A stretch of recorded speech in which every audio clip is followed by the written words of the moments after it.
Chapter 207. Silence. An oppressive silence. The main hall of the Qingyu Immortal Mansion is terrifyingly quiet. Old Taoist Gong Su's hair is disheveled, his face is dripping with blood and his robe is torn. One of Reverend Shui Ro's arms has even been torn off. She does not want to waste her energy to reform another arm. But her resentment is very clear. That look in her eyes even makes people's hearts feel cold. On one side of her, Reverend Yu Yan is even more furious because she is seriously injured. His eyes even turn crimson as if they are congested with blood. Humph, 3 juniors, today I, Yan Ji, will definitely kill all 3 of you. This fight won't end until one of you is dead. Dame Yan Ji is no longer as coquettish as she was in the past. Her long hair flutters like silver needles. Her face is even snow-white like bones. Shut up, you demoness. Old Taoist Gong Su suddenly shouts violently. Up until now, Reverend Shui Ro and Reverend Yu Yan have not suffered too many losses, but he, Old Taoist Gong Su, has lost 2 of his junior brothers in a row. No matter how cold he is, he will still have feelings for each other after getting along for several thousand or 10,000 years. Moreover, now that his 2 junior brothers have died, he has become even weaker. Gong Su, you're still so arrogant. Now that I've killed your 2 junior brothers, the next one will be you, right? A red light appears in Dame Yan Ji's eyes. That bone-like claw arrives in front of Old Taoist Gong Su. Teleportation. Just now the loose immortals stopped fighting, so the space became very stable. Naturally they can use the unique skill of immortals and devils. Teleportation. Old Taoist Gong Su's face changes color greatly. At this critical moment, instead of retreating, his body rushes straight into Dame Yan Ji's bosom. Dame Yan Ji's breasts are also surging. This move of Old Taoist Gong Su is really shameless. With a poochie sound, his flesh is torn apart, revealing his white bones. Because Old Taoist Gong Su advanced instead of retreating, Dame Yan Ji's claw attack does not hit his dantian. It only hits his chest. Those breastbones are even more clearly visible now. But Dame Yan Ji's bone-like claw quickly reaches downwards. His chest and stomach is cut open. Yuanying is not here. Dame Yan Ji's face changes color. There is no pain on Old Taoist Gong Su's face at all, as if that piece of flesh does not belong to his body. He opens his mouth and a small Yuanying drives that low-grade immortal flying sword to shoot straight at Dame Yan Ji. At such a close distance, there is simply no time for her to dodge. It pierces straight into her face. Straight down. After piercing a big hole in Dame Yan Ji's face, Old Taoist Gong Su's Yuanying has a ferocious expression. He rides his flying sword straight down from her head to attack the Yuanying in her body. Ah! An extremely sharp and resounding voice rises from Dame Yan Ji's body. Merciless fire and water. Reverend Yu Yan's and Reverend Shui Ro's eyes glitter.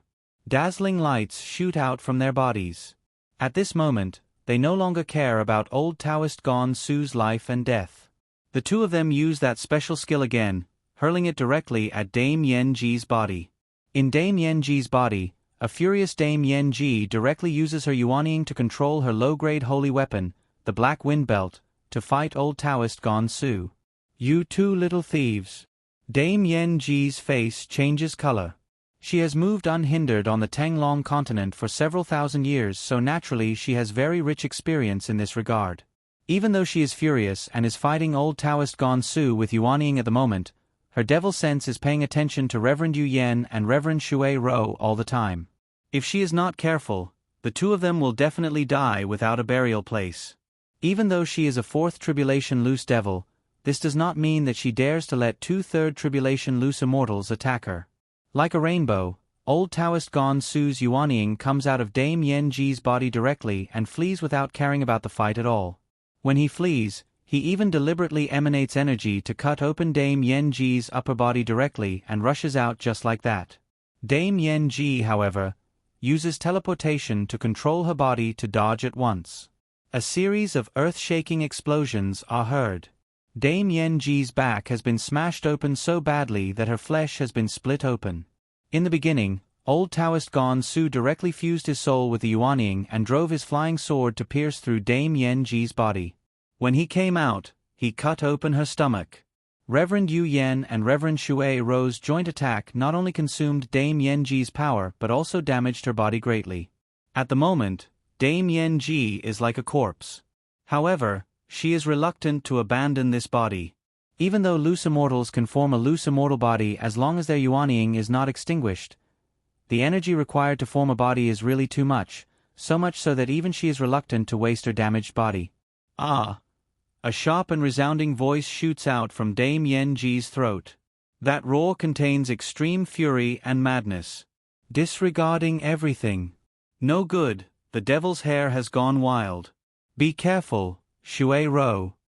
Reverend Yu Yan's face changes color, becoming very unsightly. Reverend Shui Ro on one side also has a solemn expression.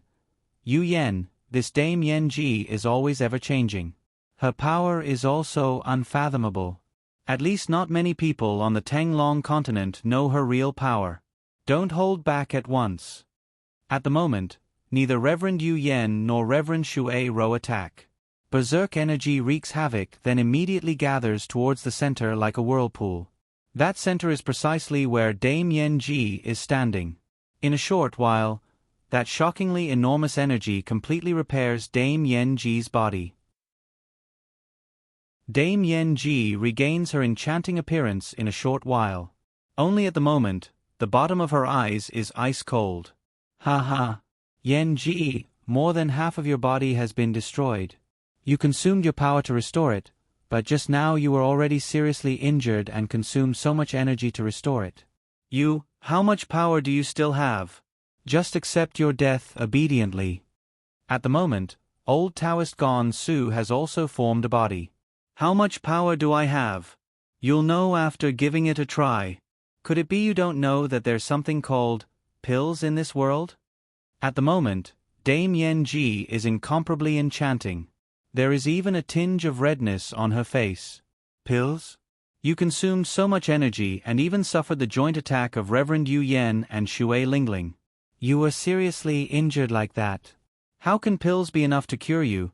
Not to mention holy pills that don't have such great effects. Yen Ji, you're just bluffing. Old Taoist Gon Su says mockingly. She has an Adam's apple. Reverend Shui Ro suddenly says.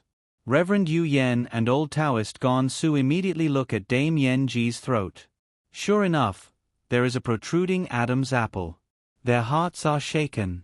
Do women have Adam's apples? If they were loose devils, it would not be impossible for them to do this to condense their bodies. But would a normal female loose devil let herself have an Adam's apple? Are you a man or a woman? Reverend Yu Yen feels a bit numb in his heart. Dame Yen Ji casts a coquettish glance at him. If you say I'm a man, I'm a man. If you say I'm a woman, I'm a woman. When she says the first sentence, her voice becomes as coarse as a man's, but when she says the last sentence, her voice becomes tender and soft. Because the ever-changing she-devil always changes into various appearances, nobody knows her true appearance. Even though this seductive woman's appearance is most often used, is it necessarily real? Don't waste time with her. She's seizing the opportunity to recover her power. Old Taoist Gon Su suddenly shouts loudly. At the same time, old Taoist Gon Su charges at Dame Yen Ji like a blue rainbow.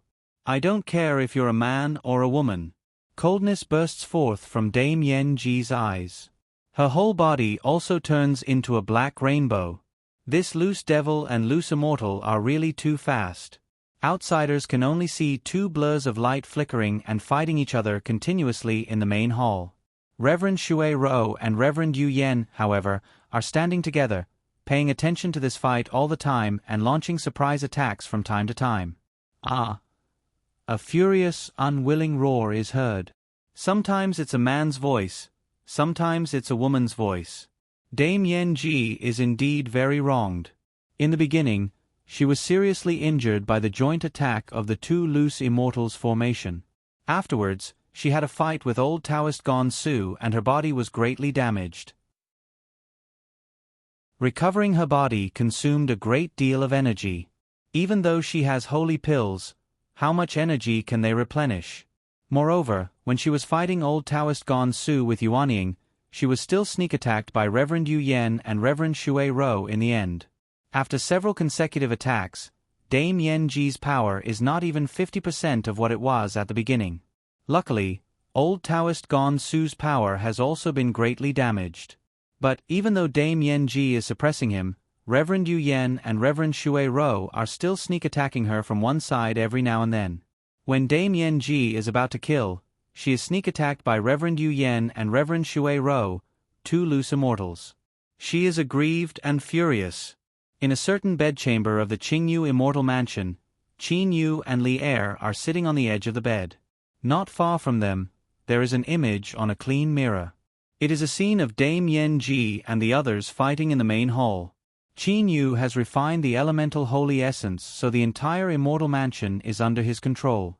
Big brother Qin Yu, I can't be sure whether this Dame Yen Ji is a man or a woman. Li Er says smilingly to Qin Yu. Qin Yu looks carefully, then shakes his head and says with a forced smile, "Who knows whether this Dame Yen Ji is a man or a woman? But since she's called the ever-changing she-devil, she should be a woman. If she's not a woman, why isn't she called the ever-changing she-devil man?" Ever-changing she-devil man, pfft. Li Er cannot help bursting out laughing. Seeing Li Er's laughing appearance, Qin Yu casts his eyes on that clean mirror again. Only his eyes have become a bit colder. The fighting is indeed very fierce. Looks like Reverend Yu Yen and Reverend Shui Ro should have some secrets. No wonder they came to the outside of the Nine Swords Immortal Mansion almost at the same time. This Dame Yen Ji made a miscalculation. But the difference between a third and fourth tribulation loose immortal is different from the difference between a fourth and fifth tribulation loose immortal. There's an essential difference between a third and fourth tribulation loose immortal. Whether teleportation or other abilities, the difference is much greater. Watching the fight, Qin Yu keeps remembering the attacking moves and abilities of the various experts in his mind. However, Qin Yu still thinks that Dame Yen Ji is very likely to win. 3 poison tail needles pierce through old Taoist Gone Su's body. The last palm strike hits old Taoist Gone Su's chest. Old Taoist Gone Su's Yuanying has just arrived at this place. He is only a third tribulation loose immortal, so his holy sense is inferior to that of fourth tribulation loose devil Dame Yen Ji. Dame Yen Ji's 3 needles are for this last palm strike. Even Reverend Yu Yen and Reverend Shui Ro cannot save him in time. A palm strike. Old Taoist Gone Su's body is sent flying powerlessly. His blood splatters on the steps of the main hall, then he falls heavily on the ground. Only his body is curled up. His right hand trembles as he takes out a jade bottle and pours holy pills into his mouth. But his right hand is very weak.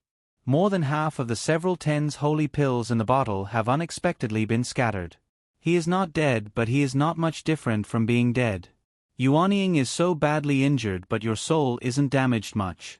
You're really lucky. Dame Yen Ji shoots out another poisoned tail needle. In the past, old Taoist Gone Su did not care about a small poisoned tail needle at all, but now he simply has no power to resist.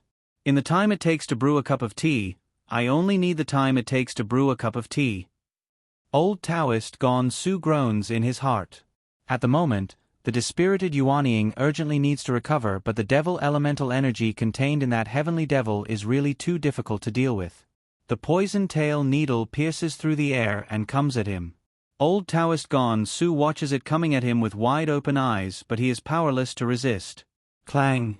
A flying sword blocks the poisoned tail needle. Don't even think about killing people, Demonis. Reverend Yu Yen shouts. Reverend Shui Ro on one side also looks coldly at Dame Yen Ji. Dame Yen Ji looks at the two of them. Reverend Yu Yen and Reverend Shui Ro have been watching the show and occasionally launching sneak attacks. The two of them are not seriously injured. Even though Reverend Shui Ro has lost an arm, she did not waste her energy to reform it, so she has a lot of energy. However, Dame Yen Ji, on the other hand, has been seriously injured several times. After reforming her body, she has been fighting old Taoist Gone Su until now, so her condition is completely opposite. Haha, I didn't expect the two of you to be so familiar with each other and even have a joint attack formation. I miscalculated. Dame Yen Ji says with a sigh. Reverend Yu Yen gives Reverend Shui Ro a gentle look, then looks at Dame Yen Ji and says with an indifferent smile, very few people on the entire Tanglong continent know about the relationship between Shui Ro and me. How could you possibly know? If you die, you can't blame yourself for being stupid. You can only blame heaven for wanting you dead. When the two of them join forces and are good at joint attack formations, their offensive power is definitely not lower than the offensive power of 3/3 Tribulation Loose Immortals. However, at the moment Dame Yen Ji's offensive power is already not bad. Alas, does heaven really want me dead? Dame Yen Ji says with a sigh. However, Dame Yen Ji's entire body suddenly seems to go crazy. Her long hair, which reaches her buttocks, suddenly straightens up like various straight strings. But in just a moment, her long hair grows longer. Blood-red flames start to burn on Dame Yen Ji's body. At the same time, they envelop her whole body. Seeing this scene, Reverend Yu Yen and Reverend Shui Ro cannot help popping their eyes out of their heads. I didn't expect it to take so long to deal with the three of you. But now you must die. Dame Yen Ji, who is enveloped by the blood-red flames, says to Reverend Yu Yen and Reverend Shui Ro with an indifferent smile as if she is looking down on them. Devil's bloody clouds. Reverend Yu Yen and Reverend Shui Ro's faces change color greatly. This Devil's bloody clouds technique can only be used by those who have reached the Devil realm. Moreover, this technique is very secret. Not all experts of the 4th Tribulation Loose Devil level or higher know about it. Devil's bloody clouds burn half of the body's flesh and half of the body's yuanying energy.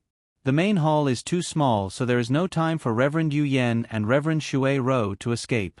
One after another, the blood-red clouds attack them completely. Don't touch them. As soon as the fingers of Reverend Yu Yan's right hand touch those blood-red clouds, they begin to rot from the fingers of his right hand. The rot continuously spread to his arm and even his whole body. Reverend Yu Yan's arm is directly cut off, but he also knows that the situation is bad. In the blink of an eye, the two loose immortals are completely enveloped by the blood-red clouds. They can neither go up to heaven nor down to earth. I'll kill old Taoist Gon Su first and let you have a taste of the bloody clouds corroding your yuanying. After eating the holy pill, Dame Yen Ji turns around and walks towards old Taoist Gon Su while laughing out loud. At the moment, her face is pale and she is even slightly trembling as she walks.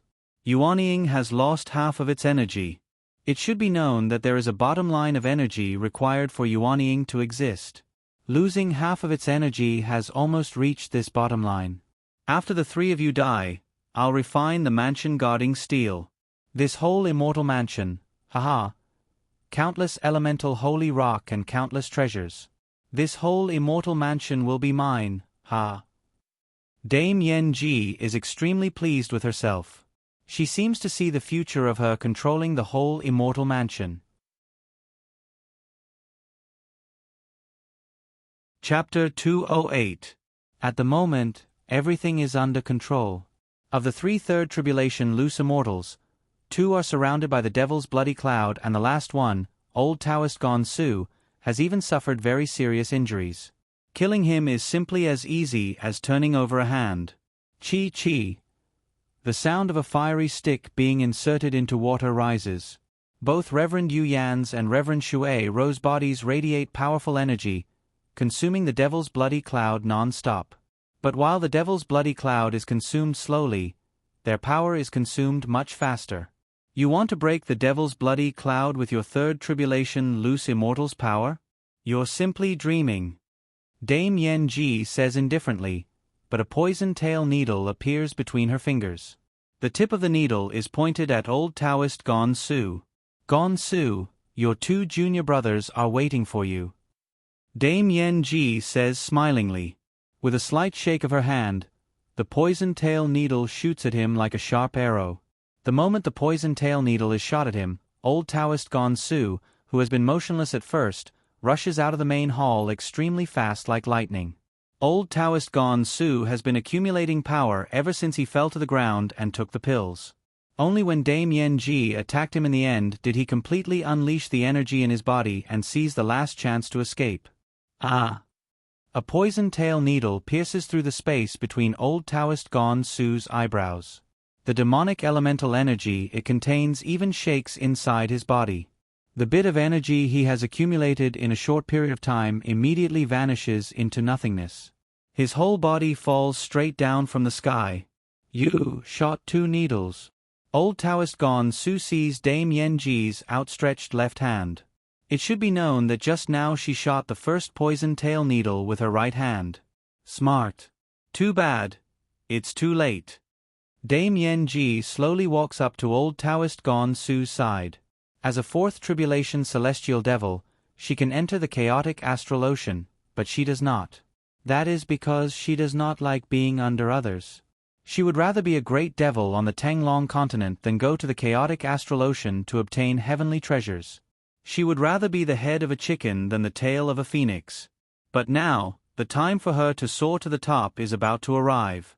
The smile on Dame Yen-ji's face becomes even brighter. And at this moment, groans and screams came from behind. After resisting for a long time, Reverend Yu Yen and Reverend Shui Ro were finally unable to resist the Heavenly Devil's blood cloud. The Heavenly Devil's blood cloud approached their bodies. Even though they had the energy within their bodies to resist, their bodies still began to slowly rot. Pain. Heart-wrenching pain.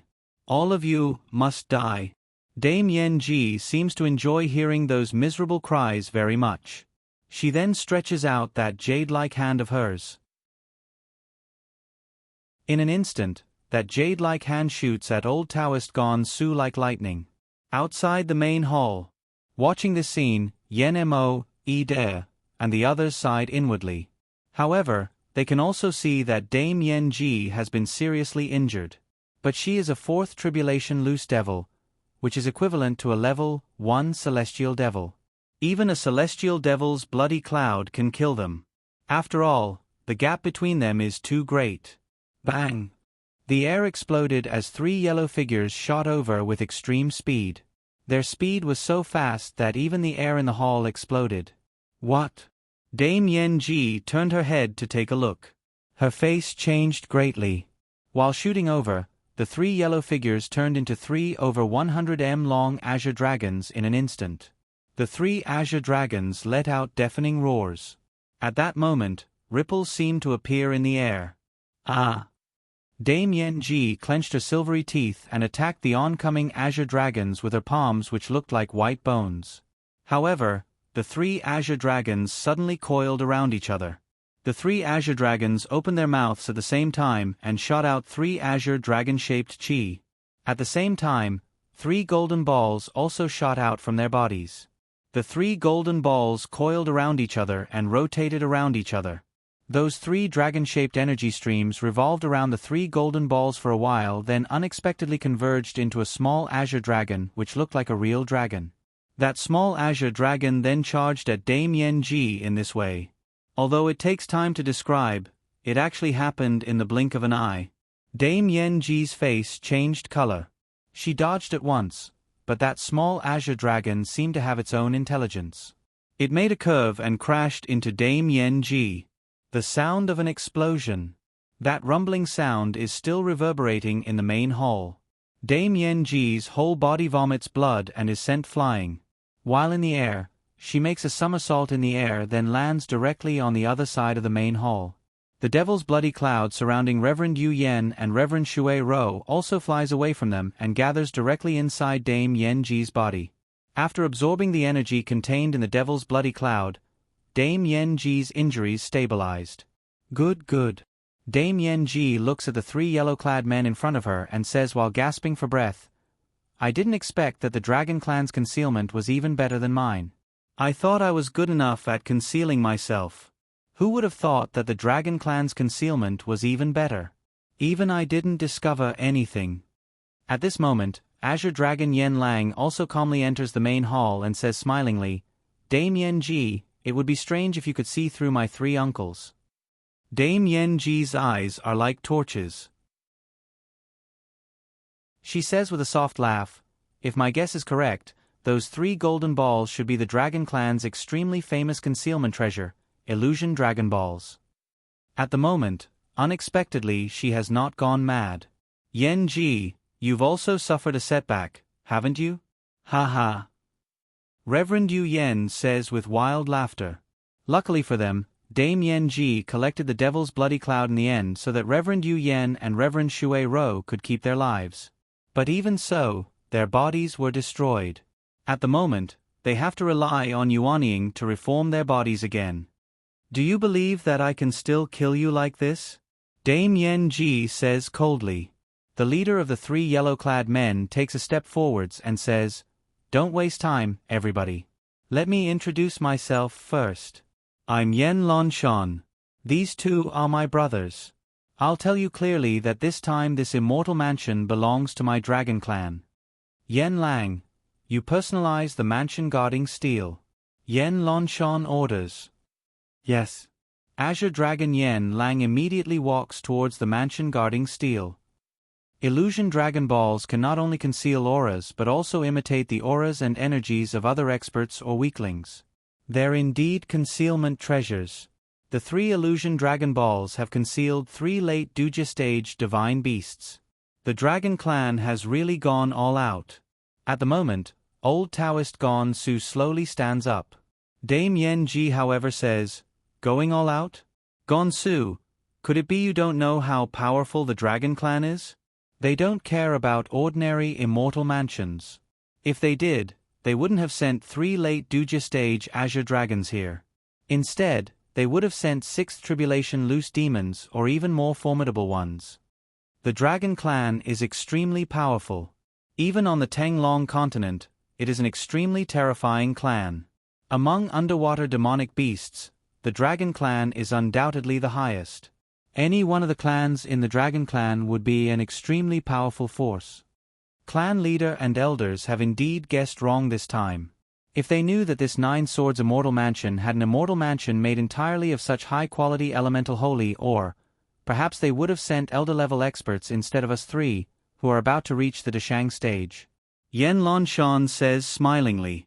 The 3 late Duja stage Azure Dragons are even a bit more powerful than ordinary Dashang stage Xiaxianists. Even if the 3 Azure Dragons do not cooperate with each other, they can definitely match 3 Third Tribulation loose immortals. The most important thing is, these 3 Azure Dragons are not only late Duja stage but also brothers of the same clan. Nobody will believe that they don't know a joint attack formation. Just now the strike they used to seriously injure Dame Yen Ji was obviously some kind of joint attack formation. In particular, they also have Illusion Dragon Balls. Illusion Dragon Balls can not only be used to disguise identities, but they are also offensive weapons. At least using them to deal with a seriously injured 4th Tribulation loose devil is a piece of cake. At the moment, however, Dame Yen Ji is pondering extremely fast in her mind. If these 3 late Duja stage Azure Dragons, who also have 3 Illusion Dragon Balls, want to deal with her, she really does not have much power to resist. If she were not injured and the other loose immortals were all right, they would definitely be able to defeat the 3 Azure Dragons easily by joining forces. Unfortunately, everybody is seriously injured. Want to kill me? There is a hint of coldness on Dame Yen Ji's face. Even if they want to kill her, she will take 2 of them with her when she dies.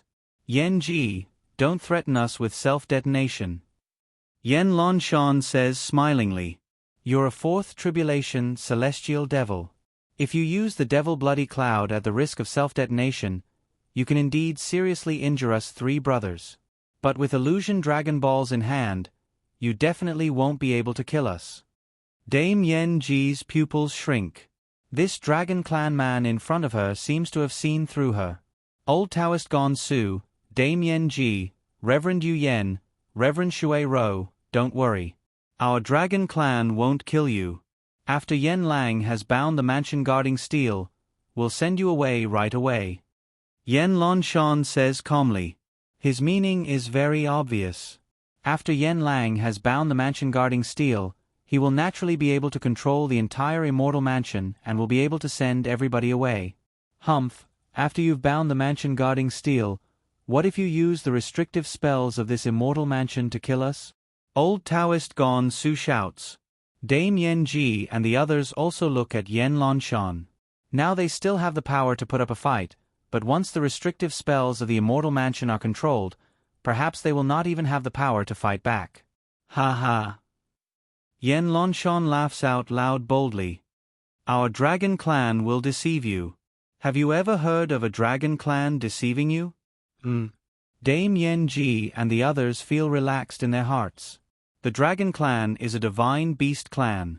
Divine beasts are proud, and the dragon clan, which can be considered the most powerful among the divine beast clans, is naturally even prouder. Sometimes belief is even more important than life in their hearts. It is indeed very difficult to make a dragon go against what he has said. If you let them go, aren't you afraid you'll let the tiger return to the mountain? At this moment, Ida and Yen Mo come in. Let the tiger return to the mountain? Ha ha. Yen Lanshan, Yen Lanshu and Yen Lanlei all burst out laughing. Yen Mo however says, Ida, the dragon clan's power is simply beyond your imagination. Even if the Inue Palace, the Qingshu Temple, the Lanyang School and the Xiang School join forces, perhaps they won't be a match for a single clan of the Dragon Clan, let alone the entire Dragon Clan. The Dragon Clan will be afraid of humans? That will be a great joke. Dame Yen Ji, Old Taoist Gon Su and the others cannot help feeling somewhat embarrassed. Even though they have lost face, they have no choice but to admit that the Dragon Clan is indeed extraordinarily powerful. Even the combined power of several big schools is not enough to fill the gaps between the Dragon Clan's teeth. Let the tiger return to the mountain? How can they dare to call themselves tigers in front of the Dragon Clan? I estimate that only if all the Xiaxionist sects and all the loose immortal seniors of their sects who entered the chaotic astral ocean are added together, can they be compared to my Dragon Clan. Yen Lanshan says indifferently. In a certain bedroom of the Qingyu immortal mansion, Qin Yu and Li Er are watching the scene happening in the main hall through a mirror. The Dragon Clan is really so formidable? After learning what Yen Lanshan said, Qin Yu is startled in his heart. Li Er says with a nod, the Dragon Clan is indeed formidable. Moreover, it has the advantage of being extremely numerous. Other divine beasts are mostly very few in number. Even if there are many of them, they can't possibly be as numerous as the Dragon Clan. The Dragon Clan alone is indeed more powerful than the total number of Xiaxionists on the Tanglong continent, unless all the loose immortals in the chaotic astral ocean return. Big Brother Qin Yu, as far as I know, the Dragon Clan is very powerful. In short, very powerful. Li Er seems to have thought of something and says with a sigh, there are only a few members of the Dragon Clan in the north of the chaotic astral ocean, but there are a large number of dragons in the ocean to the south and even in the interior of the chaotic astral ocean. It is impossible for a huge clan of dragons, all of whom are divine beasts, not to be powerful as a group. In the main hall, Yen Lang, what's going on? Why haven't you succeeded in refining it yet? Yen Lanshan asks Azure Dragon Yen Lang frowningly. Azure Dragon Yen Lang says helplessly, it's a bit difficult to refine this mansion-guarding steel. Let's wait a little longer. After saying so, Azure Dragon Yen Lang continues to refine that mansion-guarding steel with all his might. However, a moment after he finishes saying, what's going on? What's going on? Azure Dragon Yen Lang cries out in alarm. Yen Lanshan, the three Yen brothers, Dame Yen Ji, Old Taoist Qing Su and the others all see a shocking scene. That mansion-guarding steel, which is standing on the ground formed by elemental holy ore, is unexpectedly sinking slowly at the moment. It looks like the ground formed by elemental holy ore is a water surface. It sinks down just like that. Everybody is dumbfounded. Uncles, I haven't succeeded in refining it yet. There's only a small part left. At the moment, Azure Dragon Yen Lang is so anxious that he is about to go crazy. His Yen family has spent so much effort and even discovered such a precious immortal mansion, but in the end he has not succeeded in refining it. It's like he is dozing off when a large pile of gold ingots is placed in front of him. When he wakes up and wants to grab the gold ingots, they are gone. The three Yen brothers basically do not know what to say at the moment. Should they cry or laugh? Anyway, they feel very sullen. They simply want to go crazy and kill people. However, at the moment, Qin Yu, who is looking at everything in the mirror, shows a faint teasing smile.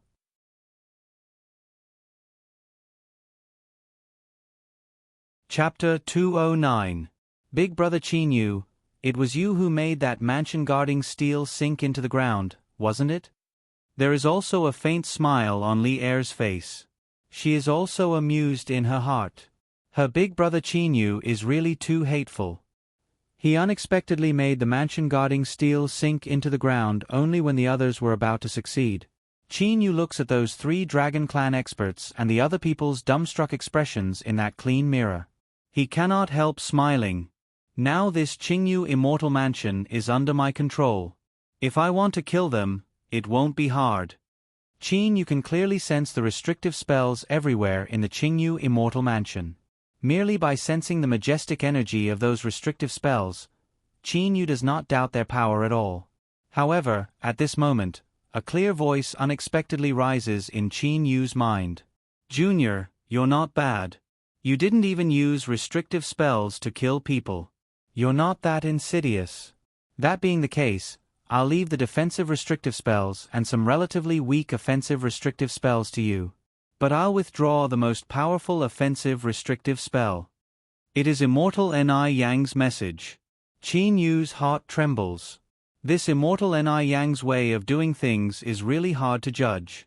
Qin Yu can be sure that this Immortal Ni Yang must have left some restrictive spells to activate them. If he uses them to attack the people in the main hall, perhaps these restrictive spells will disappear completely. If an Immortal Mansion loses its powerful defensive restrictive spells, perhaps once he takes it out to use, it will definitely attract a large number of experts to fight over it. Luckily, I didn't do anything. Qin Yu secretly lets out a sigh of relief. How powerful is that most powerful offensive restrictive spell? Qin Yu suddenly thinks in his mind.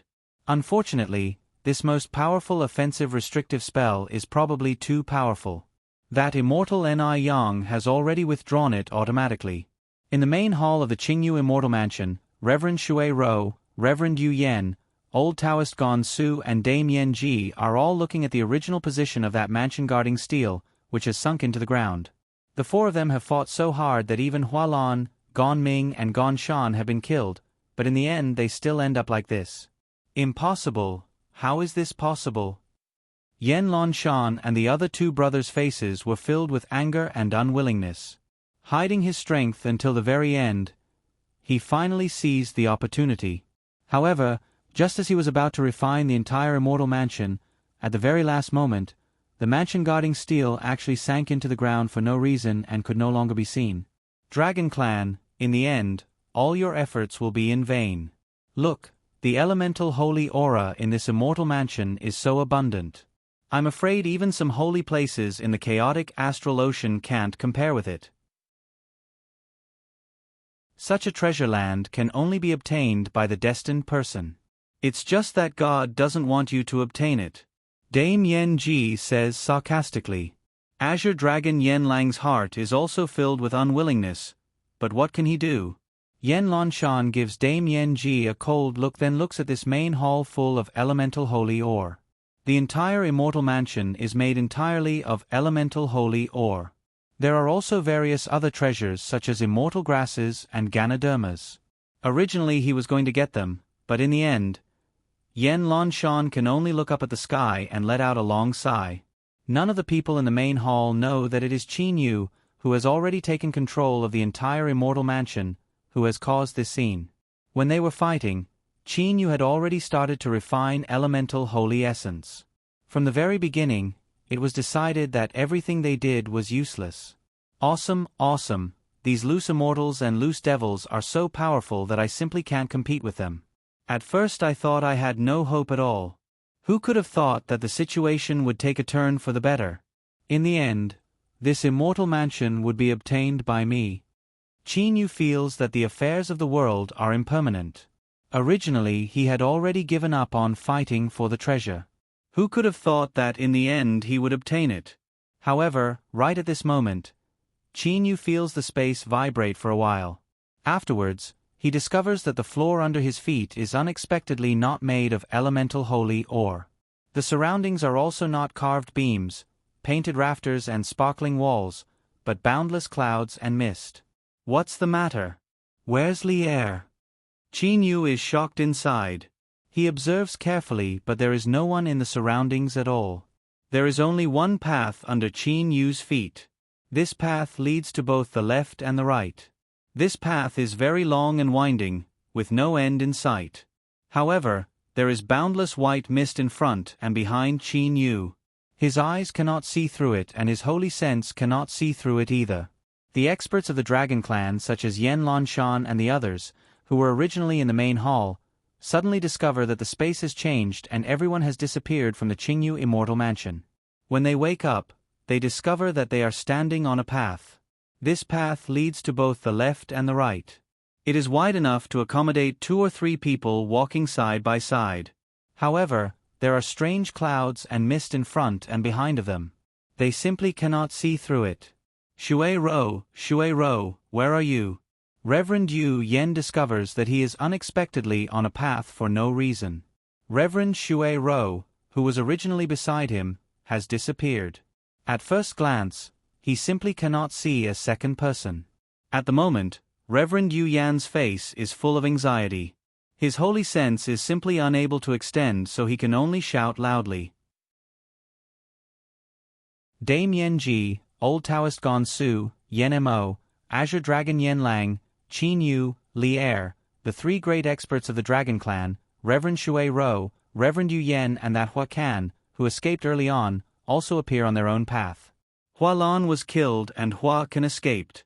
But he also had no way to leave the 9 Swords Immortal Mansion. In the end, when the restrictive spells left behind by Immortal Ni Yang were automatically activated, everyone, including Hua Lan, was drawn into a new place. A path. There is no other choice but to go left or right. Moreover, they are all alone. Seeing this scene, Yen Mo, however, treats it calmly. Reverend Yu Yen and Reverend Shui Ro, however, worry about each other endlessly in their hearts. Old Taoist Gonsu, however, looks around carefully. He thinks about some ancient secret books of his school and starts to think about where this place is. It is Qin Yu's path. Lier has disappeared. Everybody has disappeared.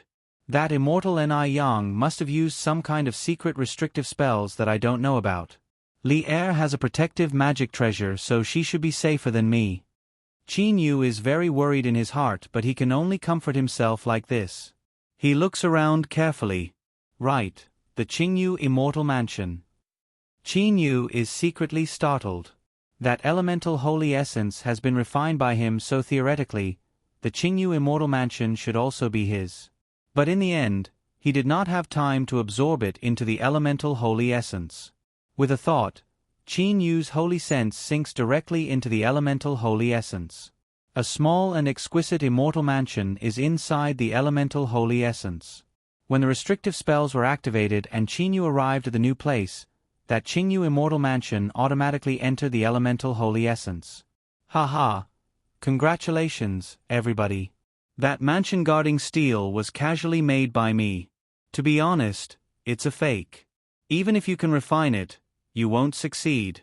Oh my, don't tell me that many of you have died fighting for the mansion guarding steel. Everyone, including Qin Yu, Dame Yen Ji, Old Taoist Gonsu, Yen Mo, Yen Lanshan, Ida and Hua Can, hears the voice echoing through heaven and earth. It's Immortal Ni Yang. At the moment, Qin Yu does not know whether he should curse angrily or do something else. This Immortal Ni Yang is simply playing with them in the palm of his hand. Hearing this voice, Dame Yen Ji's entire body is shaken. For the moment, her heart is filled with mixed feelings. She does not know what to say. Immortal Ni Yang, what a good Immortal Ni Yang. It turns out the mansion guarding steel that made us kill each other for is a fake. It's fake. Yen Lanshan, Yen Lanlei, Yen Lanshu and Yen Lang all feel very vexed in their hearts, but they all have a feeling that they have been made a fool of. They thought they had succeeded in their scheme, but they were still made a fool of by this Immortal Ni Yang. Hua Can's body, however, gets a shock. Big brother, you died so unjustly. Old Taoist Gon Su even takes a deep breath, trying to suppress himself. He is already about to go mad. At the moment, he is so seriously injured that he cannot even fly. Moreover, his two junior brothers have also been killed in the fight for the mansion guarding steel. You win, Immortal Ni Yang. Old Taoist Gon Su says in a low voice. After this Immortal Ni Yang has said something, everybody has very complicated feelings in their hearts. Immortal Ni Yang's voice continues to rise in heaven and earth. Haha. Aren't you very happy? Are you gnashing your teeth in anger? Are you feeling very wronged? Haha. Ni Yang, like being treated like this by others the most. I've left behind the real core of that Qingyu immortal mansion. Whether you can get it or not will depend on your own luck. Some of these words were left behind by Immortal Ni Yang long ago. However, Immortal Ni Yang has been gone for who knows how many years. Is a small immortal mansion worthy of Immortal Ni Yang staying here to guard? Given Immortal Ni Yang's power, what does he not know with a sweep of his immortal sense? I've left behind two sources of restrictive spells in the Qingyu immortal mansion. One is the mansion guarding steel and the other is the elemental holy essence. That elemental holy essence is the real core of the entire immortal mansion. If someone wants to refine the mansion guarding steel, in the end, it will automatically sink into the ground and you'll be transported here. Only now do Dame Yenji, the experts of the Dragon Clan and the Loose Immortals know that the real core is the elemental holy essence. If someone has refined the elemental holy essence, once he uses the restrictive spells of the Qingyu immortal mansion to kill you, don't worry, you won't die because before the offensive restrictive spells are activated, my restrictive spells will activate and transport you here automatically. If he controls the mansion guarding steel to sink into the ground, you'll still be transported here. Only now do everybody understand why this is the case. However, even Dame Yenji and the others do not know whether someone has refined the elemental holy essence or not. But they know that in the end, it was because the mansion guarding steel sank into the ground that they were transported here. There are two possibilities. One is that when Azure Dragon Yen Lang refined the steel to the end, it sank into the ground automatically and the restrictive spells were activated to transport them here. The other is that the person who was lucky enough to refine the elemental holy essence controlled the mansion guarding steel to sink into the ground when Azure Dragon Yen Lang refined it to the end, which led to this scene. Nobody can be sure which is the truth. I see. If I hadn't controlled the mansion guarding steel to sink into the ground at that time, perhaps it would have sunk into the ground by itself. Only now does Qingyu understand the restrictive spells set up by Immortal Ni Yang. But luckily, at least other people cannot judge whether someone has refined the elemental holy essence or not. Dame Yenji and the others all comfort themselves, definitely not. Nobody knows what that elemental holy essence is. Even Hua Kan, Qingyu and the others outside the palace don't know what it is. How can they have refined it? Everybody, I'll congratulate you first. You've passed the first trial. From now on, you'll have a chance to obtain a real immortal treasure. That immortal treasure is more than 10 times more precious than the Qingyu immortal mansion. Immortal Emperor Ni Yang's voice reverberates throughout heaven and earth. Everybody's body shakes. More precious than the Qingyu immortal mansion? Or more than 10 times more precious? The elders have all guessed wrong. This time the 9 Swords Immortal Mansion opened by the 9 Jade Swords is probably the most extraordinary immortal mansion in history. There's unexpectedly a treasure more than 10 times more precious than the Qingyu immortal mansion. What kind of treasure is it? Yen Lanshan thinks to himself. Everybody feels their heart beat faster. Haha, aren't you very excited? As for what this treasure is, don't worry. Before that, I'll solemnly introduce myself. Immortal Ni Yang deliberately pauses for a while. The others were originally expecting this Immortal Ni Yang to talk about some treasure, but now he unexpectedly introduces himself. However, everybody, including Qingyu, is very curious about this Immortal Ni Yang because they don't know who he actually is. I, Ni Yang, am an immortal emperor in the immortal world. People call me Immortal Emperor Ni Yang. Immortal Ni Yang says the first sentence. Immortal Emperor? Everybody is astounded. but they immediately become even more excited. No wonder he doesn't care about such a precious immortal mansion in the slightest. It turns out he's an immortal emperor.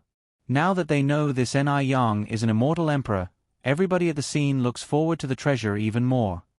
You don't know how formidable I am if I'm only talking about immortal emperors. Immortals are divided into 3 levels, and each level is divided into 9 levels. They are Celestial Immortal, Golden Immortal and Mysterious Immortal respectively. The gap between each level is so big that it's insurmountable. Immortal Emperor Ni Yang starts to introduce himself carefully. Obviously, he thinks these people won't know how formidable he is if he doesn't introduce himself clearly. There are countless Celestial Immortals in the immortal world. But Celestial Immortals are divided into 9 levels. Only after breaking through level 9 Celestial Immortal can you become a level 1 Golden Immortal.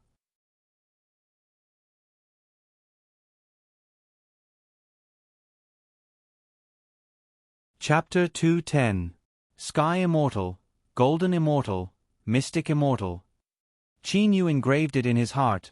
Immortals are divided into 3 levels, but there are 9 levels.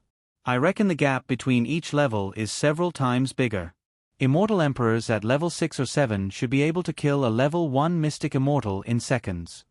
If Qin Yu's thoughts were known by the Mystic Immortals of the immortal world, he would definitely be laughed at by others.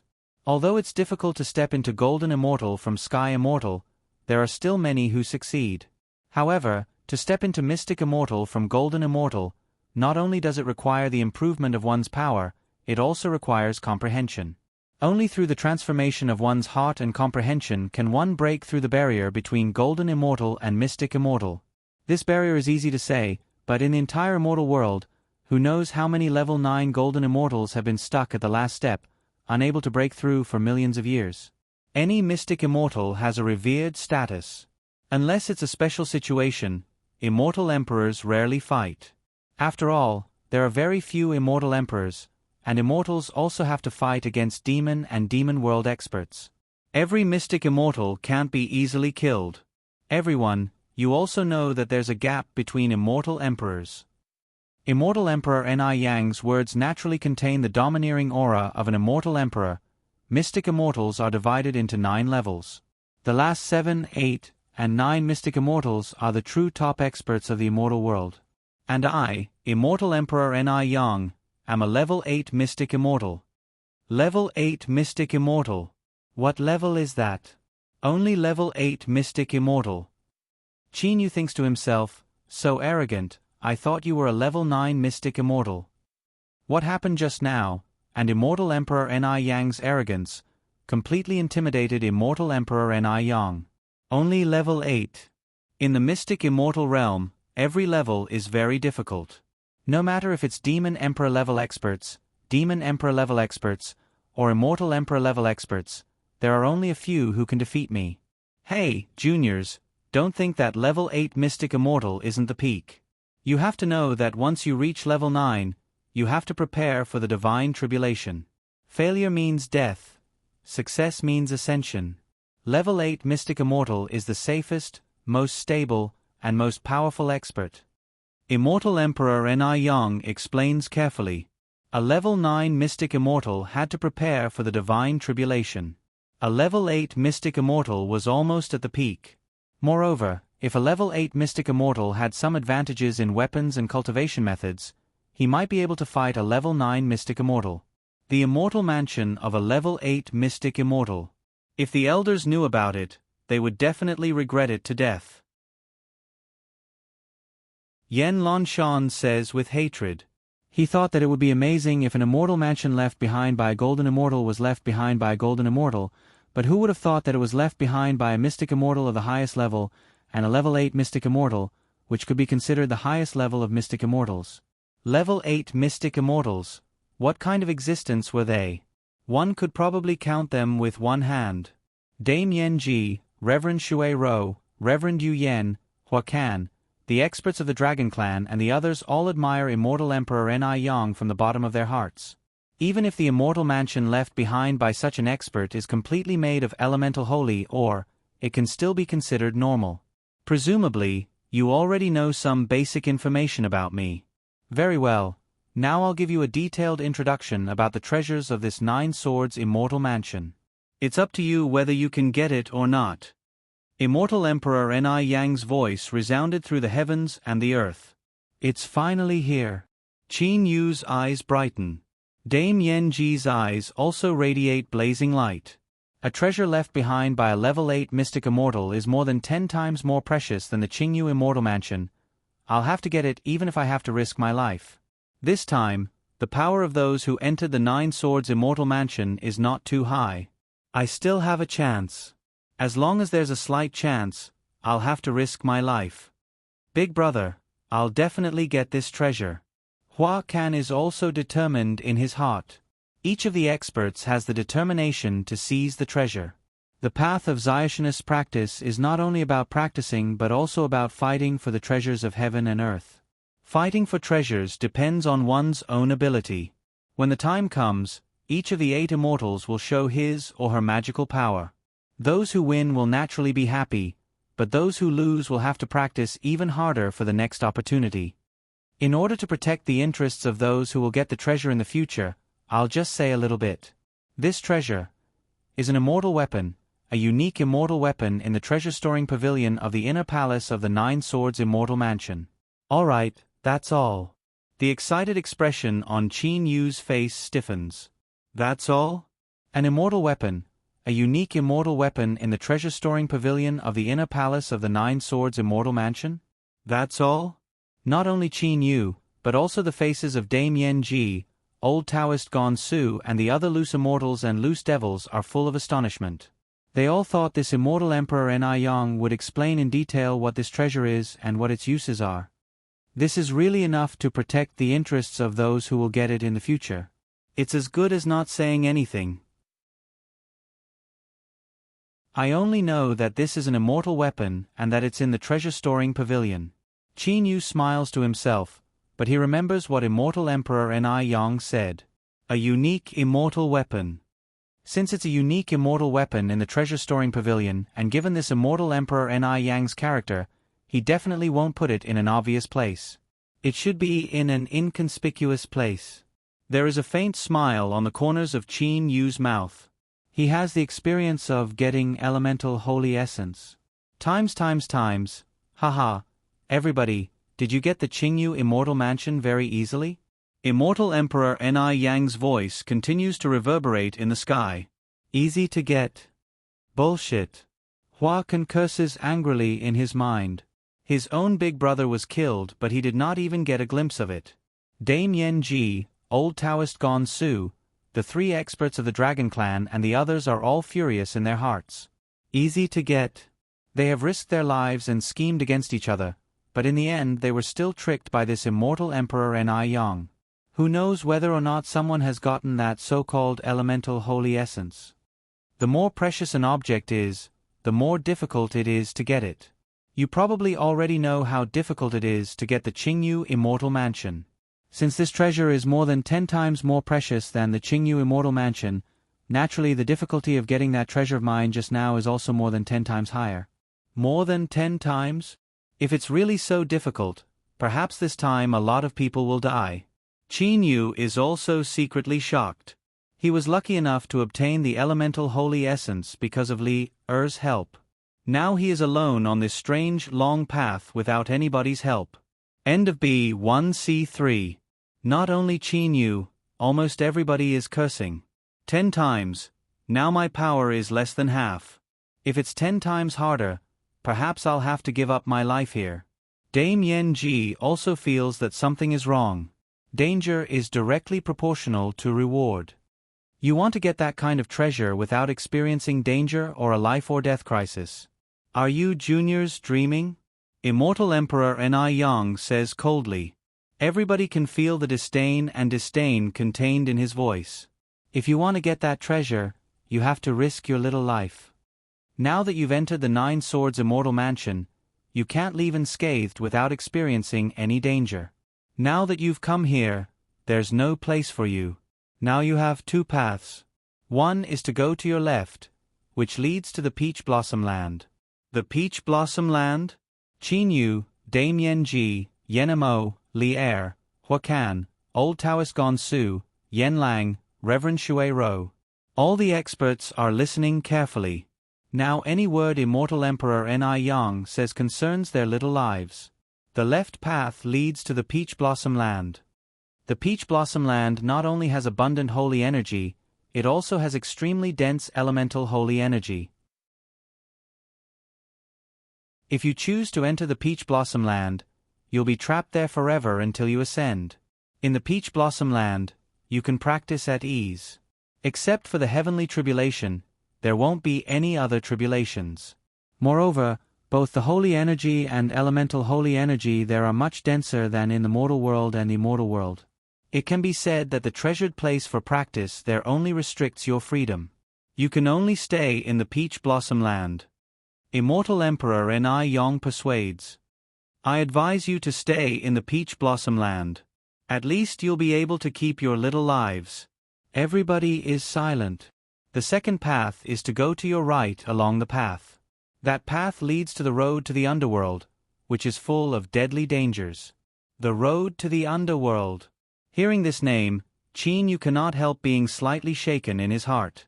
Just by hearing this name, he knows that this path is definitely extremely dangerous. Even though he has obtained the Gonming Yuanying, it will take him a very long time to absorb the Yuanying. Now he does not have the time. In terms of power, perhaps he is the weakest among those loose immortals and loose devils. Not to mention those loose immortals and loose devils, even Yen Mo, Ida and the others are stronger than him. The road to the underworld is so dangerous. Being the weakest, he will definitely have a higher mortality rate. Humph, the road to the underworld. Dame Yen Ji laughs coldly in her heart. In terms of power, I'm the strongest here. If I die and can't pass through this road to the underworld, how many people will be able to pass through it? Hiding in the Peach Blossom Land? I naturally have to seize the chance to get such a treasure. Immortal Emperor Ni Yang continues to speak. You can only go to both sides of this narrow, winding path. No matter what, you can't step into those boundless clouds and mist. Anyone who steps into those clouds and mist will definitely die. Even if you're a 12th tribulation loose immortal, you won't be able to survive. Immortal Emperor Ni Yang says very firmly. Looking at the boundless clouds and mist on both sides of the narrow winding path, Qin Yu is secretly alarmed. Nobody doubts Immortal Emperor Ni Yang's words. A level 8 mystic immortal is many times more powerful than a golden immortal. Even though a 12th tribulation loose immortal is formidable, he is simply not worth mentioning in front of a level 8 mystic immortal. Since Immortal Emperor Ni Yang has said so, it means that anyone who steps into the clouds and mist will definitely die. There's no danger on this narrow, winding path. Now you can go to the Peach Blossom Land to have a look or run to the road to the underworld to have a look. Not far from the left along the winding path, you'll see a stone tablet with the words Peach Blossom Land written on it. You'll reach the Peach Blossom Land after passing the stone tablet. Similarly, you'll see a stone tablet with the words Road to the Underworld written on it. Also, you can't go past the stone tablet. You can look at the dangers of the road to the underworld from the side of the stone tablet. It won't be too late for you to make your choice then. Immortal Emperor Ni Yang also gives everybody a chance to look at two places. This narrow, winding path will only exist for 2 hours. After 2 hours, it will disappear. Therefore, within 2 hours, you must choose whether you want to live peacefully in the Peach Blossom Land or step into the road to the underworld, which is full of dangers, to fight for treasures. Moreover, every one of you has your own narrow, winding path. Before it disappears, you won't be able to see anyone else. You'll only be able to see yourselves. Hearing these words, everybody immediately starts to run extremely fast. The narrow, winding path will exist for 2 hours. This is the time for everybody to make their choice. Since there's a chance to go to 2 places to have a look, Qin Yu naturally runs towards the Peach Blossom Land first to have a look. The golden power of the stars fuses with his body. Qin Yu's entire body turns into a beam of light and runs extremely fast towards the left. After the time it takes to brew a cup of tea, Qin Yu sees a stone tablet with the words Peach Blossom Land written on it. After passing this stone tablet, there's a vast grassland. On the grassland, there's a mirror-like lake that's extremely clear. Beside the lake, there are numerous pavilions, towers, corridors, and all kinds of animals on the grassland. Where's Lier? Everyone has their own narrow, winding path, but there should only be one peach blossom land, right? Where's Lier? Chinyu ran here hoping to see Lier. However, his wish seems to have come to nothing. Haha, don't have extravagant hopes. You won't be able to see anyone else for 2 hours. After 2 hours, you'll be able to see other people. No matter if they're in the Peach Blossom Land or on the road to the underworld, quickly make your choice. Immortal Emperor Ni Yang seems to have guessed everyone's reaction long ago. The voice in the sky resounds again. Turning around, he rushes towards the road to the underworld. Extreme speed. 2 hours can't be wasted. This time, Chinyu spends almost twice the time before seeing a stone tablet at the side of the narrow, winding path. The words "Road to the Underworld" are written on it. At this moment, Chinyu already knows what the road to the underworld is.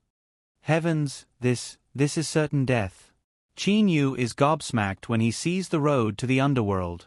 After this stone tablet, there is a wide river that looks like lava. The water in this river is similar to lava. Purple flames soar up from the river and dye the sky red. In the sky, there are also heavenly thunders striking down. Heavenly thunders and heavenly flames, one soars to the sky from below and one strikes down from above. There are even tens of thousands of them. Above this river, there is a half-meter wide, long bridge and small path. This small path is precisely the road to the underworld. One after another, heavenly flames rush towards that small path. Countless heavenly thunders strike at the side of this long bridge and small path. Juniors, don't think you can rely on speed to pass through it. When you set foot on the road to the underworld, you'll find it difficult to move as if your body is being pressed down by a mountain. Don't think that the stronger your power is, the stronger the gravity will be. Everyone, no matter whether they are Gene Dan Stage or 12th Tribulation Loose Immortals, will move slowly on this bridge like a tortoise. These flames are heavenly flames, and the heavenly thunders are also extraordinarily powerful. Of course, I won't let everyone die. If 10 people enter the road to the underworld, perhaps only 9 will die. Haha, whether you want to enter the Peach Blossom Spring or take the road to the underworld, choose carefully. Immortal Emperor Ni Yang's complacent voice resounds through the entire river of heavenly flames. That river is boiling unceasingly. Heavenly flames erupt unceasingly. The temperature is so high that it can melt people. However, no matter whether it is Dame Yen-ji, the 3 experts of the Dragon Clan, or Chinyu, when they hear Immortal Emperor Ni Yang's words and see the road to the underworld in front of them, their hearts turn ice cold.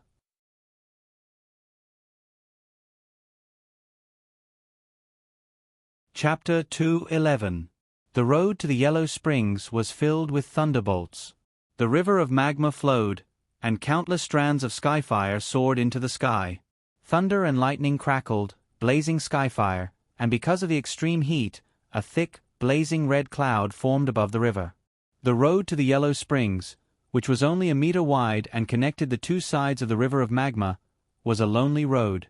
Skyfire. Even celestial immortals don't dare to rashly touch skyfire. Chinyu was terrified.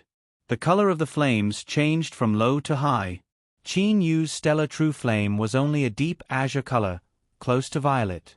Skyfire was violet, and its power was so great that even the fleshly body of a celestial immortal wouldn't dare to rashly block it. Thunder and lightning. Every single bolt of lightning was azure in color, and every single bolt of lightning was more powerful than the final bolt of lightning which Chinyu had faced during his 6-9 heavenly tribulation. Chinyu believed that as long as a single bolt of lightning struck his body, he would be dead.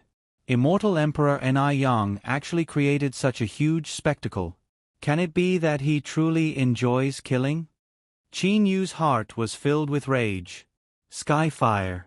Given my level of cultivation, if I were to be struck by it, my fleshly body would definitely be reduced to ash. Even the last bolt of lightning was so difficult to face. Judging from the color of the lightning, it should be even more terrifying than the final bolt of lightning. Qin Yu didn't know what to say at all.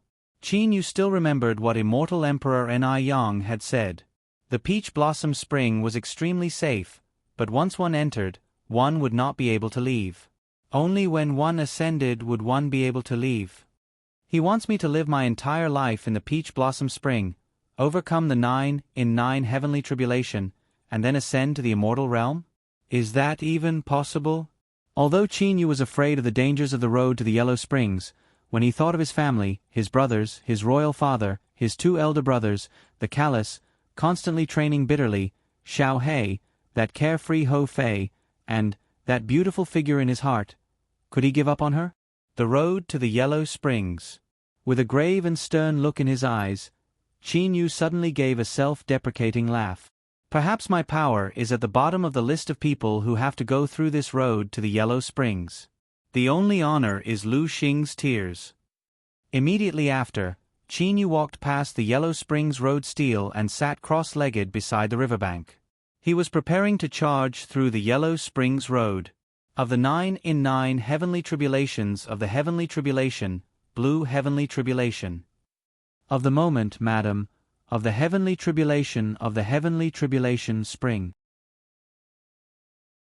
But she of heavenly of heaven of, she of the heavenly tribulations of the of heaven, of the of heaven, of the of her of the of heaven of the of immortal of them, of the hat of reverend of it of her the, of the end, of her of heaven of immortal to the end was to use, was 3 to the end used by to the end, of the to the end, of it of s.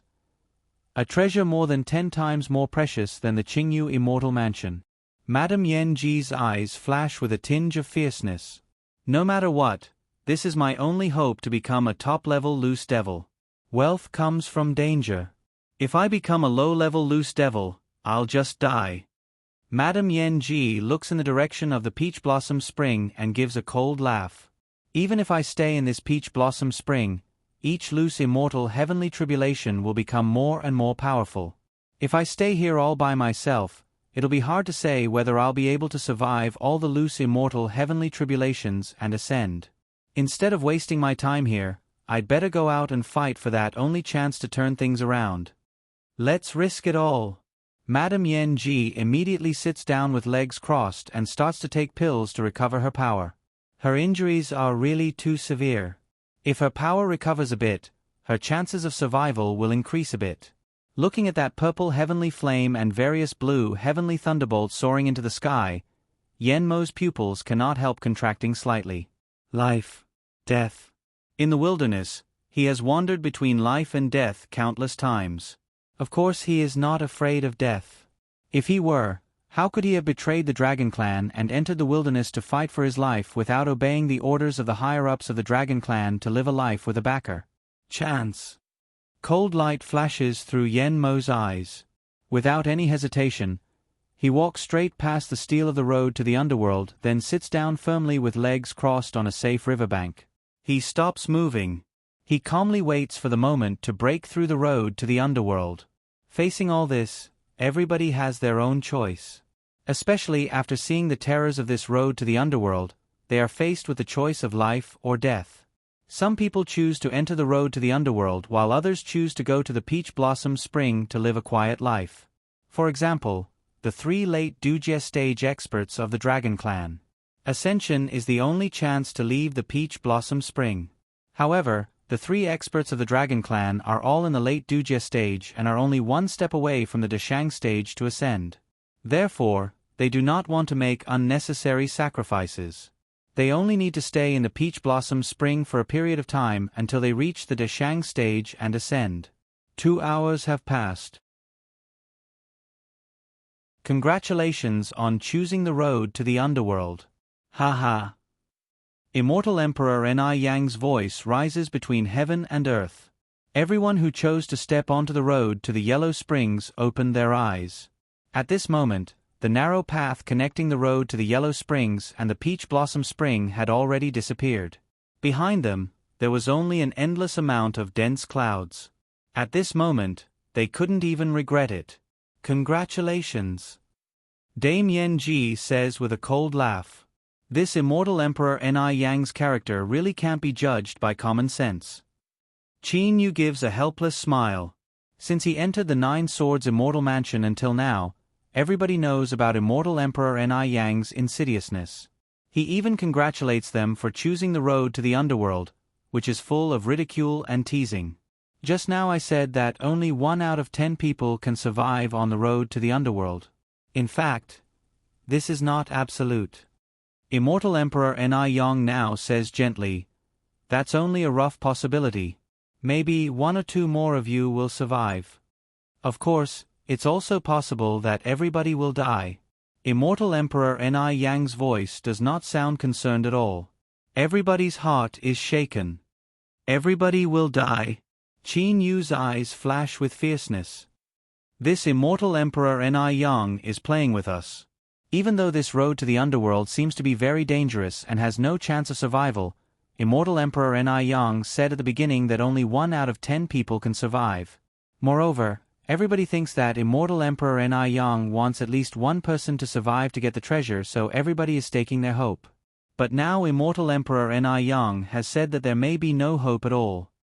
If you all die and nobody gets the real treasure of the 9 Swords Immortal Mansion, those 9 jade swords of mine will fly out of the mansion again and scatter everywhere. I'll wait for future people to enter the mansion and get my treasure.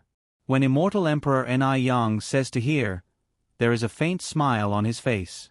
But Qin Yu, Dame Yen Ji, Yen Mo, Old Taoist Gon Su, Hua Kan, none of them is smiling, but their hearts are ice cold.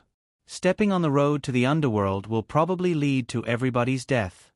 The winding, narrow path has already disappeared. It's useless to regret it.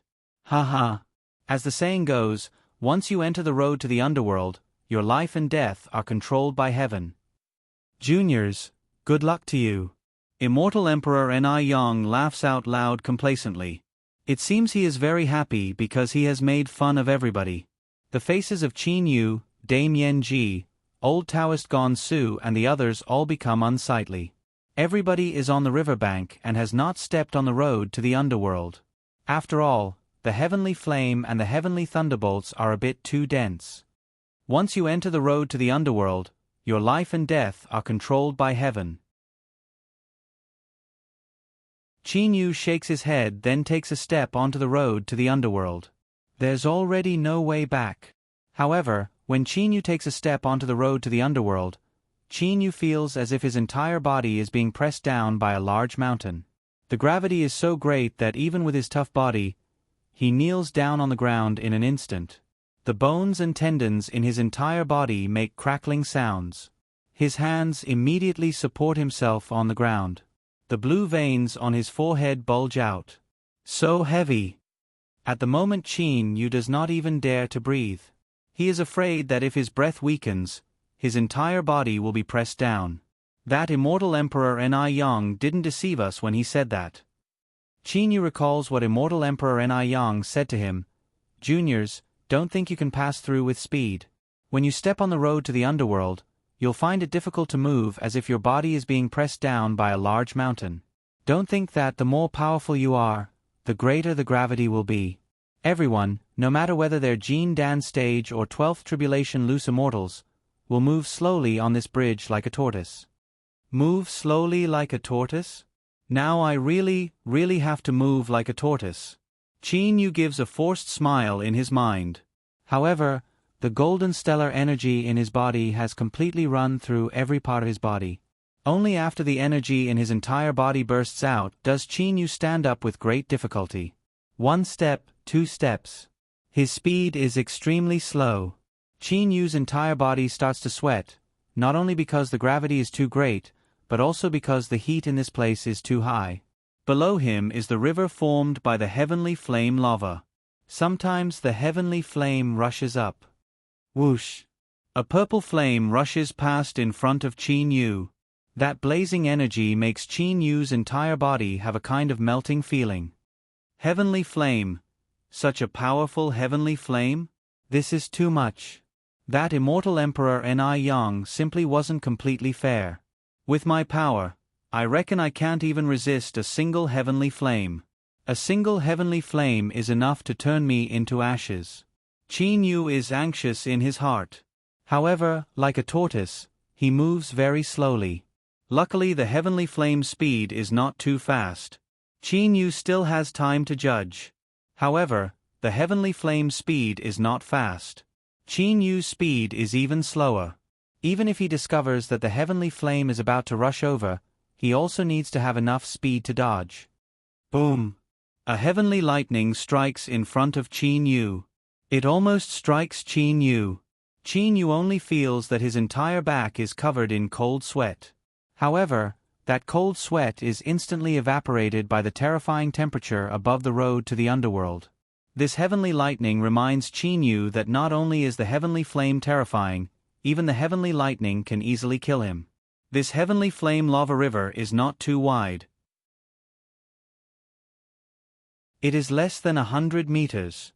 In other words, the road to the underworld that connects the two sides of the heavenly flame lava river is also less than 100 meters. It sounds very short, but in reality, it looks both narrow and long.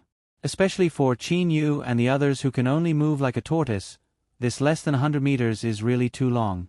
That's why Qin Yu is paying attention to the surrounding heavenly flame and heavenly lightning. When he is moving slowly with difficulty, he suddenly glimpses the road to the underworld in the distance.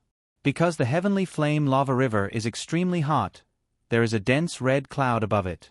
The red cloud floats above the river and is about the same height as the road to the underworld. At that moment, the red cloud floats. Through the sparse red cloud, Qin Yu sees a similar road to the underworld in the distance. And Hua Kan is on that road to the underworld. Even though his strength is much higher than Qin Yu's, Hua can still move slowly like a tortoise. Ah! Qin Yu's expression changed. He suddenly saw 3 heavenly flames soar into the sky and rush towards Hua Kan. Although Hua Kan noticed the 3 heavenly flames, the heavenly flames are not flying very fast. At that moment, Hua Kan only move like a tortoise. The 3 heavenly flames intersected. If Hua Kan takes a step forward, he will die. If he takes a step back, he will also die. There is only an angry and unwilling roar. The heavenly flames burn Hua Kan's body. In just a moment, Hua Kan, who has always wanted to avenge his brother, is burned to ashes by the heavenly flames on the road to the underworld. Hua Kan is dead. Qin Yu's heart trembles. In terms of strength, Hua Kan is much stronger than me. However, in front of the heavenly flames, especially when the 3 heavenly flames rush up, Hua Kan is simply unable to dodge. After all, the gravity on his body is too great. He is almost unable to move. Just like that, he helplessly and unwillingly watches as he is burned to death. Just as Qin Yu is shocked by Hua Kan's death and paying attention to Hua Kan's death, the crisis of death has already enveloped him. 2 heavenly flames, almost parallel to each other, erupt from the heavenly flame magma and shoot diagonally towards the sky. It just so happens to rush towards Qin Yu's back. According to this route, even if Qin Yu takes a step back or a step forward, he will still be attacked by the heavenly flames. Hua Kan is dead. Be careful, be careful. The string in Qin Yu's heart is pulled even tighter. Be careful. He must be careful. No matter if it is the heavenly lightning or the heavenly flames, he must be careful. He must try his best to fight for that trace of hope. At that moment, the heavenly flames are shooting diagonally towards the sky. Even with Qin Yu's tortoise speed, he can't dodge in time. Suddenly, the sound of wind is heard. Qin Yu's complexion changes. Almost reflexively, Qin Yu gives up resisting the terrifying gravity. In an instant, Qin Yu's entire body is pressed down by the terrifying gravity to the limit. The speed at which he is pressed down is astonishing. It is as if his body is being hammered by a large iron hammer. Whoosh! The 2 heavenly flames fly by 3 or 4 inches above Qin Yu's body. Qin Yu opens his eyes wide and looks at the heavenly flames that almost took his life. Cold sweat seeps out from the tip of Qin Yu's nose, but it is instantly evaporated by the blazing heat. Having narrowly escaped death, luckily Qin Yu reacted quickly at the end. Even though this terrifying gravitational force restricted his movements, it saved him at that moment because the gravitational force was too great. Once Qin Yu gave up resisting, the speed at which he was pressed down on the ground was also astonishingly fast. Until now, I have only walked 7 or 8 meters. Lying on the Yellow Springs Road, Qin Yu raises his head with difficulty to resist the terrifying gravity. Looking at the road ahead, he feels that it is so far away. Just as Qin Yu clenches his teeth and gathers the strength in his body to stand up again, Qin Yu sees from the corner of his eyes that a heavenly lightning is striking towards him at a terrifying speed. When he is standing, he can rely on the terrifying gravity to lie down like lightning. But when he lies down, can he still dodge?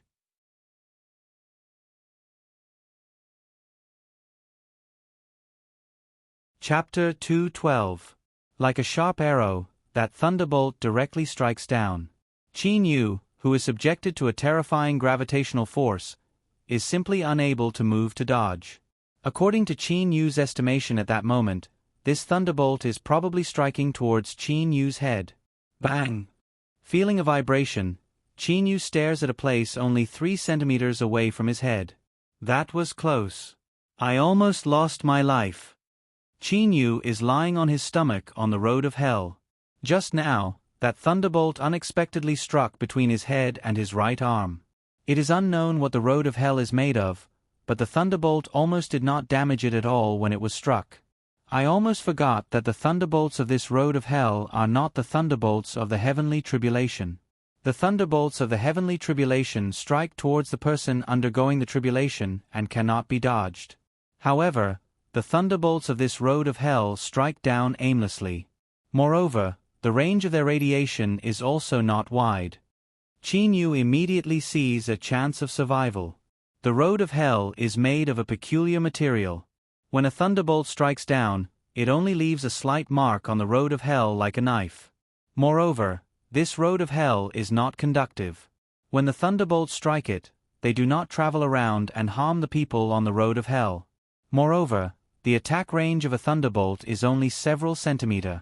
However, even though the attack range is small, there are thunderbolts above and heavenly flames below. The most important thing is that there are too many of them.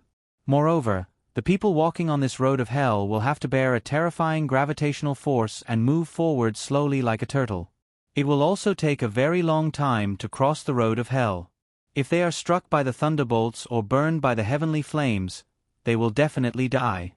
Cautiously, the energy and muscle power in their bodies burst forth to resist that frightening gravitational force. However, Qin Yu's attention is completely focused on the heavenly flames and thunderbolts around him. His ears are also carefully listening to the sounds, judging whether there is a heavenly flame coming from behind or not. Step by step, Qin Yu moves forward slowly and cautiously.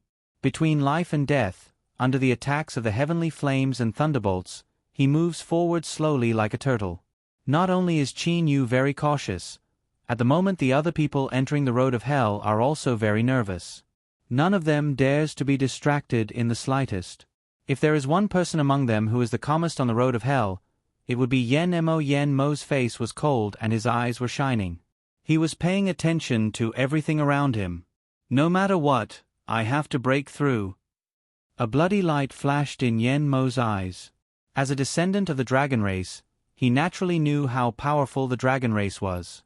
However, he had betrayed the dragon race. He was arrogant and didn't want to be ordered around by others. Succeed or die trying. Although the heavenly fire is powerful and attacking from below, especially from behind, it is very dangerous. However, the heavenly fire's speed is not fast. If it was from behind, he could determine the location just from the sound alone. Although the heavenly lightning is fast and powerful, its attack range is extremely small. If you are careful, you won't be struck to death. Strangely, Yen Mo's body was moving forward at a perfectly even speed. A bolt of heavenly lightning struck down. Yen Mo, who had been moving slowly, suddenly blushed. The power in his body suddenly rose to its peak. He gathered all his strength in his right arm and swung it away. His body swayed naturally. There should be about a centimeter difference. It should be a safe distance. That bolt of heavenly thunder almost grazes Yen Mo's waist. It is only about 1 centimeter away from his waist. Yen Mo's calculation ability has reached a frightening level because he has often fought between life and death. Even though the gravity is so great that Yen Mo is walking very slowly, it is not so great that everybody can't bear it. Since he can bear it, he can increase his strength a bit at the most important moment by risking his life. That tiny bit of energy can be used to save his life. The heavenly fire is a bit easier to dodge, but the heavenly lightning is a bit more difficult. Yen Mo's eyes are ice cold and without any fluctuation. He continues to move forward at a uniform speed. He is like a slowly moving viper. At a dangerous moment, he only needs to move a bit to avoid being hit in his vital parts. Yen Mo has unexpectedly crossed the distance of 20 m very safely. If this continues, Yen Mo is the one most likely to succeed. However, no good. Yen Mo's face changes color. There is a dense red cloud above the river of heavenly fire and the lava. Its height is about the same as the road to hell. However, at the moment, a large area of red cloud has unexpectedly floated to Yen Mo's location. This cloud covers the surroundings of his body. The visibility in the sky immediately drops. This cloud is too dense. I can't see the distant heavenly lightning at all. Even though I can see the heavenly lightning at close range, it'll be too late to dodge when I see it. Even at the moment, Yen Mo is still very calm. What can he do when the red cloud floats above his head? Blame heaven and earth? He'd better accept everything and think of a solution according to the current situation. I can only rely on my luck. Yen Mo watches the surroundings carefully. His eyes seem to penetrate the dense red cloud. Yen Mo moves forward cautiously like this. As time goes by, Yen Mo gradually walks out of the range of this red cloud. Various heavenly lightning strikes down. Several of them strike around Yen Mo's body. One of them even brushes past the corner of Yen Mo's eye. I've finally come out. When Yen Mo walks out of the red cloud, he feels a bit relaxed. However, at this moment, out of the corner of his eye, he notices that there is unexpectedly another road to hell 100 m away on his right side. There is also a person on that road to hell. Azure Dragon Yen Lang. It's Yen Lang. He's also persisted this far. Yen Mo gives a faint smile. He focuses his attention on the heavenly lightning and heavenly fire around him. He has no extra energy to care about other people. Ah! A miserable cry is heard. Yen Mo's face changes color. He slightly looks to his right. Yen Lang, who was on the road to hell just now, has unexpectedly disappeared.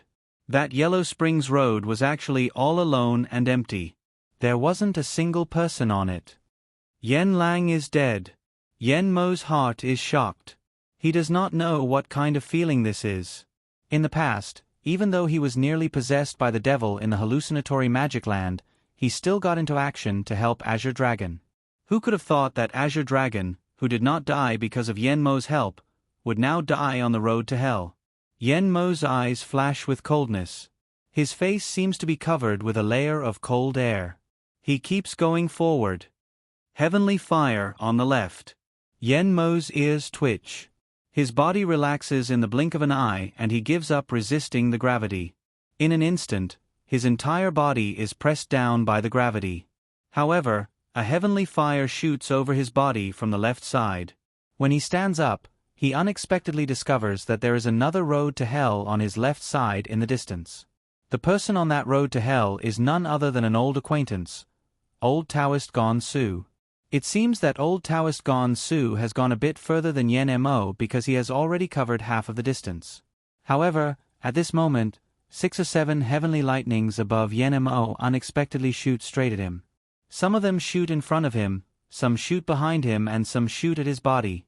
In short, at this moment, the group of heavenly lightnings has surrounded Yen Mo completely. It can be said that he is definitely going to die. It is not that several heavenly lightnings have never struck down at the same time, but several heavenly lightnings have struck at the only person on the road to hell. Moreover, they have surrounded him so cleverly. This is God's will to kill him. At the moment, Yen Mo's face changes color greatly. With a rumbling sound, 6 or 7 heavenly lightnings strike at that place directly. However, Yen Mo's figure is no longer there at the moment. It can only be seen that a black dragon over 100 m long has unexpectedly completely coiled around that road to hell. The dragon's body is extremely long and is twisting and turning like a rope. Naturally, some of the dragon's body is above the road to hell and some of the dragon's body is below it. However, Yen Mo's original position just happens to be below the road to hell, so the 6 or 7 heavenly lightnings only hit empty air. In the blink of an eye, the huge dragon body turns into a human body in the blink of an eye. Yen Mo, who is extremely calm, now has beads of sweat oozing out of his forehead. This is too dangerous. Even though he can rely on this move to dodge the heavenly lightnings after turning into a dragon, the dragon's body is very long, so naturally the area it will be attacked is also very large. Just now Yen Mo's calculation was too precise. He immediately turned into a dragon right before the heavenly lightnings were about to hit him and turned back into a human body right after those 6 or 7 heavenly lightnings struck him. Moreover, the position where the dragon's body is coiled is also determined according to the surrounding heavenly lightnings and heavenly flames at that moment. Even so, because the dragon's body is too big, it is still very possible for him to be hit. However, in the face of death, Yen Mo risks everything. What he risks is a slim chance of survival. Just for a moment, Yen Mo turns into a dragon and then into a human body in the blink of an eye. At that moment, he succeeded. The position where he coiled just so happened to avoid danger. Moreover, because the time was too short, he was unexpectedly not hit by the heavenly lightnings and heavenly flames. This is not only because of his calculation ability and calmness, but also because of his luck. At the moment, Yen Mo is still calm and moves forward slowly step by step. Just now, the chance of the group of heavenly lightnings striking the only person on the road to hell is very low. It has already been extraordinary for it to happen once. For it to happen a second time is almost impossible. However, Yen Mo still does not dare to slack off in the slightest because slack is equivalent to committing suicide. Dame Yen Ji has suffered a big loss. Her original calculation was very perfect. Since there are so many heavenly lightnings and heavenly flames, the smaller her body is, the more advantageous it will be for her. She immediately changed into the appearance of a little child and prepared to charge into that dangerous road to hell. But she was wrong. Even though her disguise technique is pretty good, no matter what kind of expert she is, when she changes into another appearance, she is still most familiar with her own body. Only by using her own body can she exert the most power. After changing into a child's body, Dame Yen Ji can still exert 80% of her power. However, the gravity is naturally determined according to her power. Theoretically, Dame Yen Ji can only walk with great difficulty if she uses all her strength. Now that she has changed into a child's body, she can't even walk. Because she stopped after changing into a child, a heavenly thunderbolt struck her. A heavenly thunderbolt comparable to a 9 from 9th Heaven Tribulation. Luckily, Dame Yen Ji is not as powerful as Qin Yu and the others. She can't even bear a single strike. Unexpectedly, Dame Yen Ji withstood a heavenly thunderbolt and changed into her own body in the blink of an eye. Only in this way can she exert 100% of her power. To resist this gravity, not only does she have to use her own power, she also needs to exert her physical strength. This is because the gravity of this impasse set by immortal Emperor Ni Yang is determined according to the sum of one's power and physical strength. This is also the reason why Qin Yu, Yen Mo and the others have such tough bodies, but they still find it so difficult to move. After withstanding a heavenly thunderbolt, part of the power Dame Yen Ji recovered by taking holy pills on the bank of the heavenly fire lava river has been consumed again. Therefore, it has become even more difficult for her to move forward. She has had a very hard time walking all this way. But apart from the first time she made a mistake, she hasn't made any mistakes for almost half of the journey. Not making any mistakes doesn't mean Dame Yen Ji's path is simple. She has also encountered many dangers along the way. At the moment, Dame Yen Ji has only one arm. The reason why she has only one arm is because 3 or 4 heavenly flames attack her from all sides when she is about 20 to 30 m away. Even though she can dodge 1 or 2 heavenly flames, there are too many of them. At the beginning, Dame Yen Ji risked her life. In the end, she was still hit by a heavenly flame. Heavenly flames are very strange. Once they touch the body, they will burn all parts of the body and extend further. Even immortals and devils do not dare to resist heavenly flames easily. Now, even though Dame Yen Ji is a level 1 devil, she is seriously injured. She simply does not have the confidence to use her own power to resist heavenly flames. At that moment, she immediately cuts off her arm at the shoulder, abandoning the arm that has been hit by heavenly flames. The bodies of loose immortals and loose devils are formed by condensing energy, so it is very easy to cut them off. After cutting off her arm, Dame Yen Ji does not want to waste her energy to condense an arm. After all, power is very important at the moment. Moreover, she has lost an arm, so the area of attack is somewhat smaller. Various experts such as Yen Mo, Ida, Qin Yu, Dame Yen Ji, Hua Kan, Old Taoist Gonsu, Yen Lang, Lier and the others have all entered the road to the underworld. They have all encountered their own dangers. Some have avoided them, but some have lost their lives. However, Qin Yu now sees a scene that stupefies him. While red clouds are floating, a road to the underworld faintly appears on Qin Yu's right in the distance. With just a glance, Qin Yu discovers that familiar silhouette. He is 100% sure that the person on that road to the underworld is none other than Lier. But at the moment, several thunderbolts strike down directly from the sky. The place where they strike is none other than Lier's location. Several thunderbolts? Strike Lier? Qin Yu only feels that his head is empty. But now the dense red clouds are floating slowly, unexpectedly blocking Qin Yu's line of sight.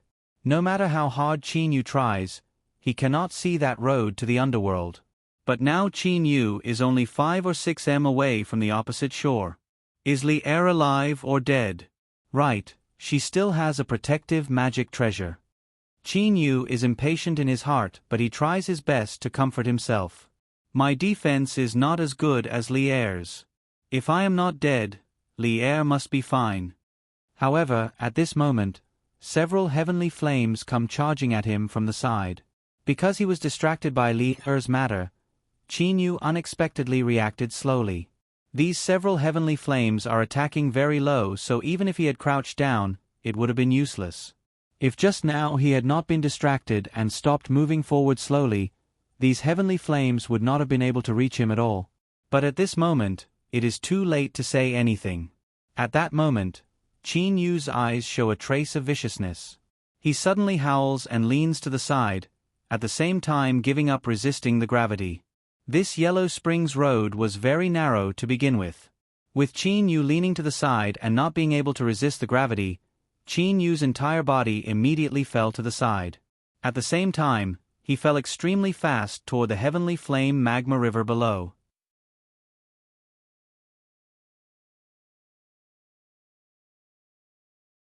Chapter 213. If someone were at the scene, they would discover that Qin Yu's entire body is falling extremely fast like a beam of light. The heavenly flames also fly past the road of death almost at the same time. However, in the blink of an eye, Qin Yu's entire body rushes diagonally towards the shore even faster than when he is falling. With a flash of black light, Qin Yu is standing on the shore of the river of heavenly flame lava. He is safe and sound. If he were a mortal, perhaps he would not know what happened a moment ago.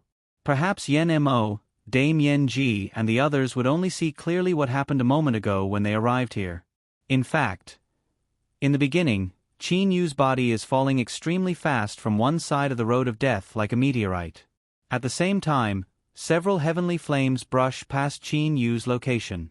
Even though Qin Yu has escaped the attack of the heavenly flames, Qin Yu is still falling towards the river of heavenly flame lava. The river of heavenly flame lava is boiling. Various heavenly flames shoot up into the sky. Not to mention Qin Yu, even Dame Yen Ji will definitely die if she enters the river of heavenly flame lava. Qin Yu's body is falling down. His ice-cold eyes look at that boiling river of heavenly flame lava without the slightest bit of fear. All of a sudden, Qin Yu's extremely fast falling body stops. Qin Yu is holding a black rope with both hands. That rope is firmly coiled several times around one end of the road of death. That black rope can be seen shortening extremely fast. In the blink of an eye, Qin Yu, who is holding one end of the rope, immediately reaches the shore of the road of death due to the rope shortening extremely fast. Due to the inertia of the rope shortening extremely fast, Qin Yu only needs to prop himself up with both hands to directly reach the shore. This is the process of Qin Yu's escape for his life. He has finally passed through the road of death successfully. However, at the moment, Qin Yu does not feel happy at all in his heart. He only feels worried. Li'er. Qin Yu clenched his fists, his heart filled with worry. Just as Qin Yu's heart was filled with worry and fear, the world suddenly turned upside down. Qin Yu had originally been on the other side of the river of heavenly fire lava, but at this moment, Qin Yu had abruptly disappeared from where he had been standing. By the time Qin Yu regained his senses, he had already woken up. This is... Qin Yu looked around. Just a moment ago, he was still at the side of the Yellow Springs Road, looking at the heavenly fire and heavenly thunder that covered the sky. But now, Qin Yu was on a grassland. A gentle breeze was blowing on the grassland, and it was very comfortable. However, how is this possible? Qin Yu was dumbfounded. No matter how calm and collected he was still shocked when he saw the person in front of him. He saw a black-robed man standing several tens of meters in front of Qin Yu. It was none other than Third Tribulation Loose Devil Huacan. Huacan should have died.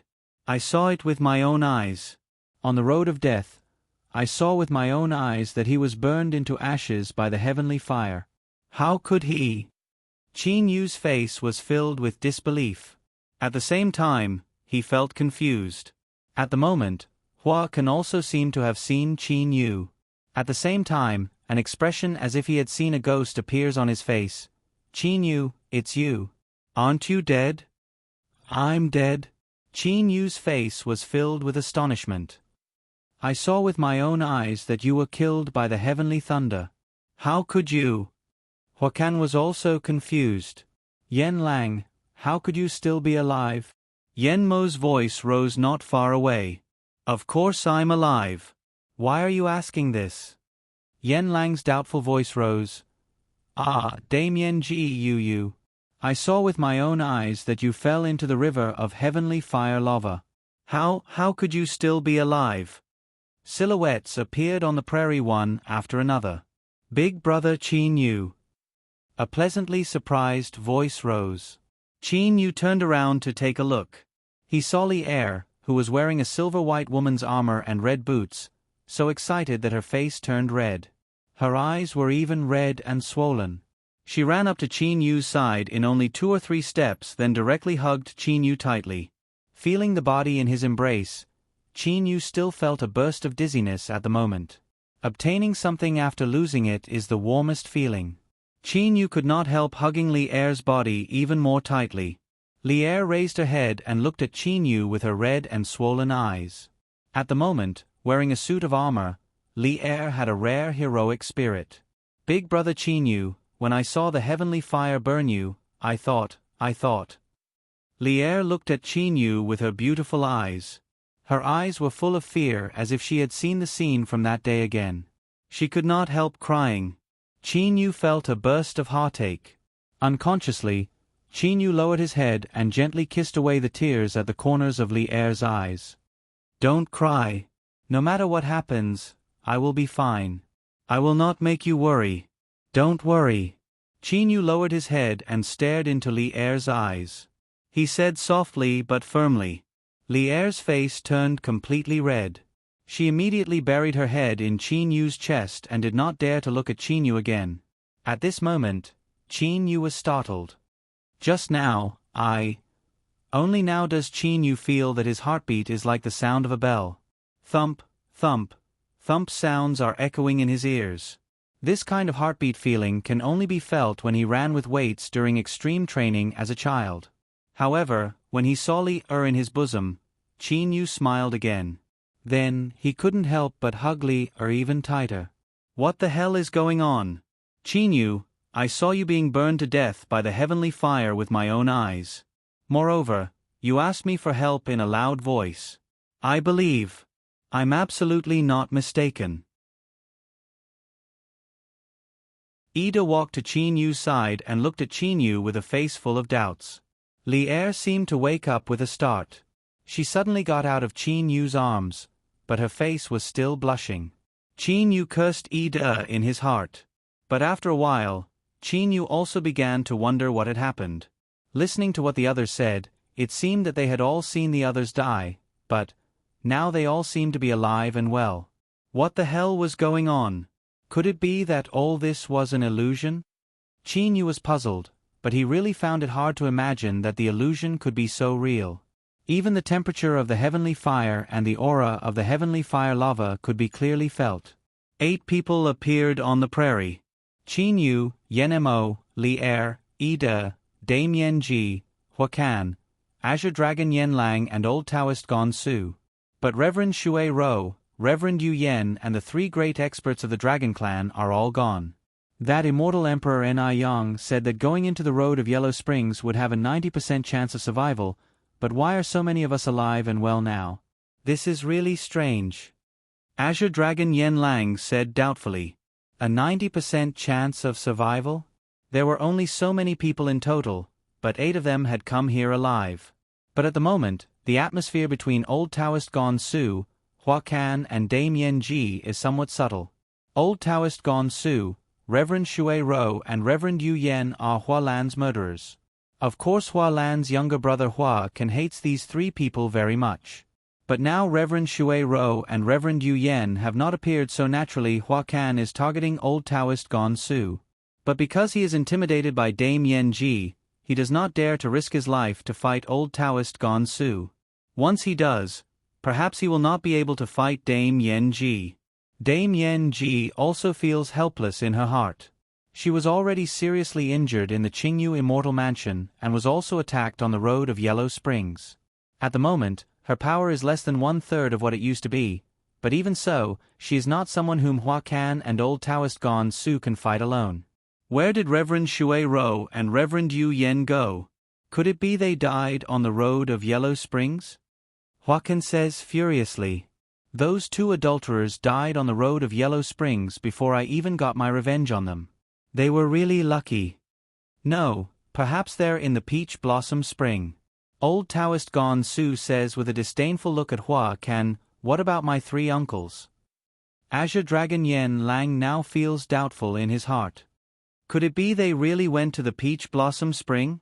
When he heard Immortal Emperor Ni Yang's explanation about the Peach Blossom Spring and the road to the underworld, Yen Lang immediately thought of his 3 uncles. In his opinion, his 3 uncles, who have reached the late Dujie stage, should go to the Peach Blossom Spring. But now that he has discovered that his 3 uncles are not there, Azure Dragon Yen Lang feels a bit worried. Without his 3 uncles, the power of the Dragon Clan is at the bottom of the list of survivors.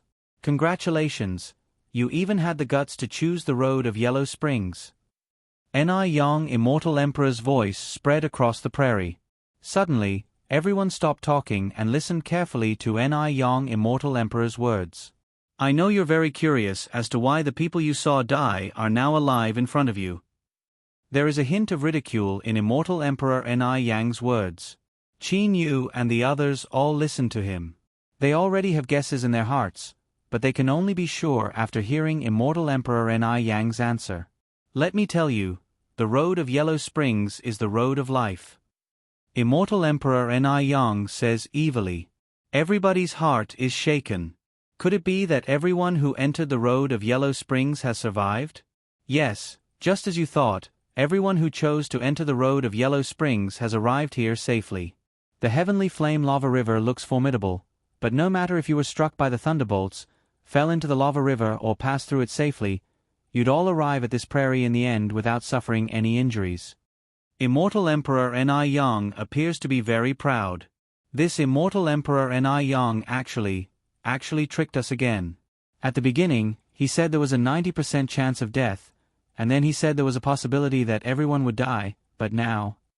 At this moment, Huacan appears to be very angry. This is really too much. Everybody else is speechless. At the beginning, the road of Yellow Springs was exaggerated to be very dangerous, to say that if you're not careful, you'll lose your life. Moreover, as long as you step into the road of Yellow Springs, it means that you definitely won't die and will arrive at this prairie safely. Suddenly, Qin Yu's heart is moved. Since the people who chose the road of Yellow Springs are all alive, then what about the people who entered the Peach Blossom Spring? Is it really as Immortal Emperor Ni Yong said, there isn't any danger? The road of Yellow Springs is the road of life, but the Peach Blossom Spring is the land of death. Everyone who chose to enter the Peach Blossom Spring, after stepping into the Peach Blossom Spring, they'll discover that that is the real Yellow Springs, haha. Immortal Emperor Ni Yong laughs loudly. Everybody's heart is terrified. Deceiving, teasing, treating people's lives like child's play. This Immortal Emperor Ni Yong simply doesn't have any scruples, as if he's playing a game. The conditions he tells seem to be true, but in the end it turns out to be false, so it's really hard to tell whether they are true or false. My three uncles. Azure Dragon Yen Lang's face changes color greatly. If his three uncles had entered the Peach Blossom Spring and left after ascending, he would have felt at ease. However, now that he has heard Immortal Emperor Ni Yong say that everyone who entered the Peach Blossom Spring is dead, he cannot help feeling indignant and unwilling. Life is death, death is life. They don't even have the courage to face death and danger. On the contrary, they're willing to live peacefully. How can such people deserve my treasures?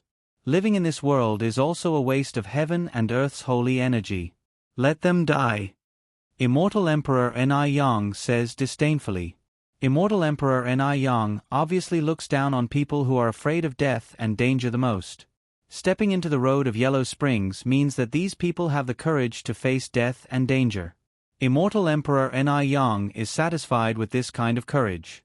Therefore, they have all arrived at this prairie safely. Immortal Emperor Ni Yong. Qin Yu secretly lets out a sigh of relief. He doesn't know whether it was good or bad to call this Immortal Emperor Ni Yong. Big brother Qin Yu, this Immortal Emperor Ni Yong is really powerful, especially in formations and illusions. Li Er's face is still blushing. At the moment, however, Li Er thinks to herself, before coming here, what Uncle Lon told me seems to be right. At this moment, the 8 people present all think of the treasures. Everybody, congratulations on coming here. Now that you've come this far, I officially declare that you're already safe. Of course, it's none of my business if you kill each other. Immortal Emperor Ni Yang's voice reverberates in the sky above the prairie. What you need to do is to divide the immortal treasures. Can Immortal Emperor Ni Yang's words be believed? Some words must be believed and some words must not be believed. Only a fool would believe everything he said. This is the conclusion that everybody has reached after going through so much after entering the Immortal Mansion. Fly 8,000 li to the southeast from where you are. There is a jade pavilion there, which is none other than the treasure-storing tower of the 9 Swords Immortal Mansion. The most precious immortal treasures of the mansion are all in there. You can go there to fight for them now. How many you can get will depend on your own abilities. Immortal Emperor Ni Yong finally announces the location of those treasures. The treasure-storing tower of the 9 Swords Immortal Mansion is 8,000 li to the southeast. At this moment, everybody engraves this information in their minds. There's absolutely no danger on this 8,000 li journey from here to the treasure-storing tower. You can fly without worry. I wish you good luck, ha. Following his loud laughter, Immortal Emperor Ni Yang's voice finally disappears between heaven and earth.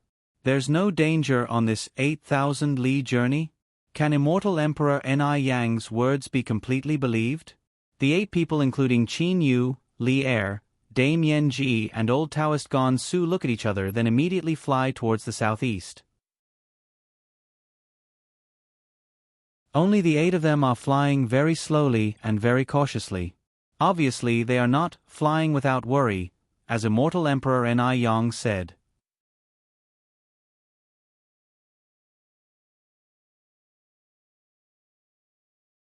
Chapter 2:14. On the prairie, wherever the 8 of them fly, the grass is bent by the wind. At the moment, the 8 of them are flying very quietly, but in fact they are scheming. Azure Dragon Yen Lang has even started to communicate with Yen Mo through Holy Sense communication. Yen Mo, even though you disobeyed the Elder's orders in the past, my Dragon Clan has never regarded you as an outsider. You should know that the Dragon Clan is very united and won't abandon any of its members. Azure Dragon Yen Lang says via Holy Sense communication while flying. His 3 uncles have all died, so the Dragon Clan's power has decreased greatly among these 8 people. Now Yen Lang can only rope in Yen Mo. After all, in terms of power, middle Kongming stage Yen Mo is comparable to a late Dujie Xiaoxianist. 3rd Tribulation Loose Devils and 3rd Tribulation Loose Immortals are comparable to Deshang stage experts, but both Hua Kan and Old Taoist Gon Su have been seriously injured. Hua Kan is still alright, but Old Taoist Gon Su has been seriously injured. Perhaps he will not be much weaker than Yen Mo in a real fight. Yen Lang, what do you mean by saying all this? Yen Mo says coldly through Holy Sense communication. Yen Mo, you know how powerful the Dragon Clan is and how it protects its own. If any of its members is bullied, our entire Dragon Clan will go to take revenge. In those days you disobeyed the Elder's orders when you were still young, so they actually still regarded you as a member of the Dragon Clan. Yen Lang persuades. Yen Mo becomes silent. Even though the Elders haven't cared about you for so many years, but even though you're in the wilderness, why can you be the leader of the outer regions of the wilderness, and why don't those demonic beasts in the inner regions kill you? Yen Lang asks again. Those experts will not dare to kill even a dragon who has left the Dragon Clan at will. This is because the Dragon Clan is too protective of its own. Yen Mo himself knows very well that his success in the wilderness is partly due to his power. Partly, even though he can forget it, he must admit that his identity as a dragon has played a very big role. The Dragon Clan. Among the demon beasts, they were mainly divided into 3 major categories: beasts, scaled beasts, and birds. The dragon race was almost synonymous with the scaled beasts. Although the scaled beasts had some relatively powerful clans, the other scaled beasts added together couldn't be compared to the dragon race. Moreover, the dragon race was united with the outside world. What do you want me to do? Yen Mo says softly. Having experienced so many years in the untainted land, Yen Mo is no longer the Yen Mo of the past. Now, he is already a feudal lord of a region. He is not as arrogant as he used to be. After all, being too rigid is easy to break. Yen Lang is delighted in his heart and says at once, Yen Mo, this time 3 uncles have already died. You also know that this immortal mansion belongs to Immortal Emperor Ni Yang. It is said to be a treasure 10 times more valuable than the Qingyu Immortal Mansion. Even those elders of my clan covet it. As long as we obtain that treasure this time and hand it over to the clan, our positions will definitely skyrocket. Back then, you were still young and disobeyed the orders of the elders.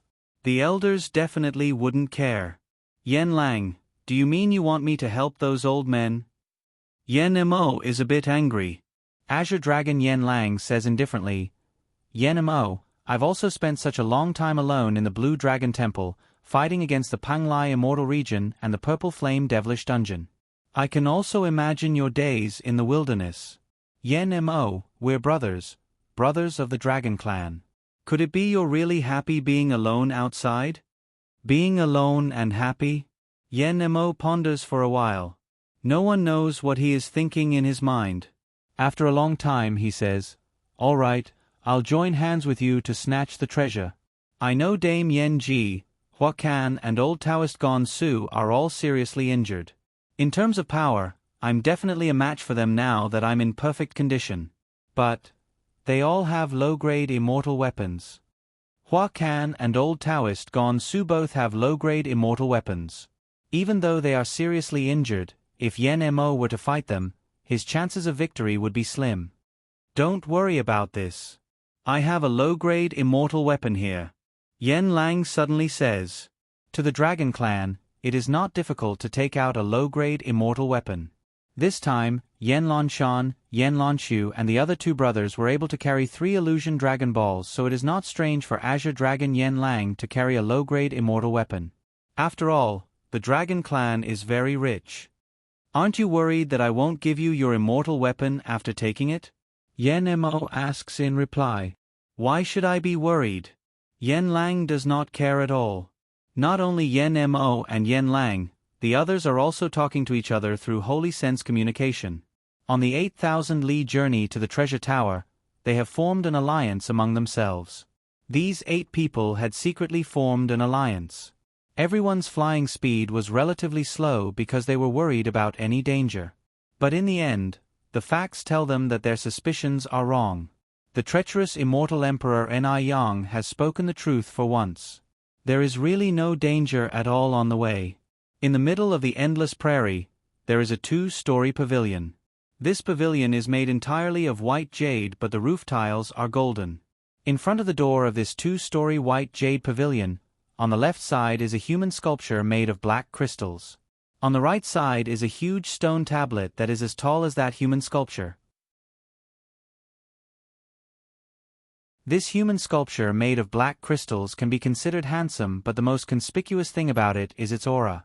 That kind of aura of disdain for the whole world makes people involuntarily feel ashamed of their inferiority in front of it.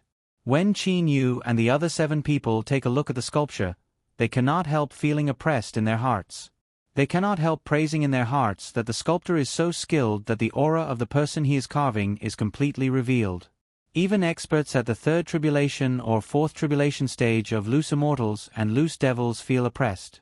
The way of carving is very close to the way of nature. At the same time, everyone shifted their gazes from the sculpture to the stone tablet. They recognized the familiar handwriting at first glance that it was left behind by immortal Emperor Ni Yang. Juniors, don't let your imagination run wild. This stone tablet is not a mansion-guarding stone tablet. Remember, go in through the gate. There are immortal treasures waiting for you on the 1st floor. After that, go up to the 2nd floor through the passage on the 1st floor. There are also immortal treasures left for you on the 2nd floor. What kind of immortal treasures you can get will depend entirely on your luck. Looking at the large characters on the stone tablet, everybody is delighted in their hearts. Looks like there are quite a few treasures here. Not only are there on the 1st floor, but also on the 2nd floor. Looking at the gate of this white jade pavilion, some people even want to rush in directly. Luckily, nobody at the scene is an idiot. If they were the first to make a move, they would definitely be besieged by everybody else. Everybody, at that time Brother Ida made an agreement outside the 9 Swords Immortal Mansion. But now more than half of the people have died, so naturally it's hard to keep the agreement. Therefore, I suggest we discuss the issue of distribution carefully again here. Yen Lang says loudly. Yen Mo is also standing beside Yen Lang, holding a dark blue spear in his hand. As soon as they arrived at this white jade pavilion, Yen Mo received the low-grade immortal weapon Yen Lang gave him and dripped his blood on it to make it recognize him as its master. Distribution? Humph, why should we? Dame Yen Ji says with a cold humph, Little Azure Dragon, your 3 predecessors are all dead. Could it be your dragon clan still wants to fight over them? Even though she is seriously injured, nobody at the scene is a match for Dame Yen Ji in a one-on-one fight. Yen Lang says smilingly, My 3 uncles are dead, but when I was in the Qin Yu Immortal Mansion, I already sent a message to my dragon clan's elders using a secret method of my dragon clan. If you rely on force to snatch the treasures, you won't be able to take them away even if you leave the 9 Swords Immortal Mansion. Dame Yen Ji's face changes color. The faces of old Taoist Gon Su and the others also become slightly unsightly. If there are really experts of the Dragon Clan waiting for them outside the 9 Swords Immortal Mansion, this matter will be really bad. Don't talk nonsense here. I've already tried. Transmitters are useless in this 9 Swords Immortal Mansion. Old Taoist Gon Su says coldly. This place can't send messages to the outside. How did you tell your elders about this? Haha. Gon Su, I didn't say I was going to use transmitters. Dame Yen Ji, given your knowledge, you should know that my dragon clan has secret treasures for communication, right? They're much more effective than transmitters. Yen Lang says very confidently. There are extremely many treasures in the dragon clan. Transmitters are only used by ordinary Xiationists and Zuyoists. The dragon clan still has some high-class communication treasures. Indeed. Dame Yen Ji feels somewhat helpless in her heart. In fact, Yen Lang is scared out of his wits. The dragon clan does have that kind of secret treasures for communication, but at that time it did not pay enough attention to this immortal mansion. It is already very extraordinary for it to let 3 late Dujie Azure dragons bring 3 illusion Dragon Balls here. How could it have thought that even transmitters cannot be used in this place? However, Yen Lang has successfully intimidated everybody. Yen Lang knows that he cannot go too far. My dragon clan doesn't ask for too much. We want 2 out of the 9. What do you think? Yen Lang says smilingly. In other words, if the number of immortal treasures is a multiple of 9, we'll divide them according to this way. If there are fewer than 9, we'll fight over them with our own abilities. Hearing that the dragon clan has only asked for this so far, Dame Yen Ji says at once, "All right, I agree.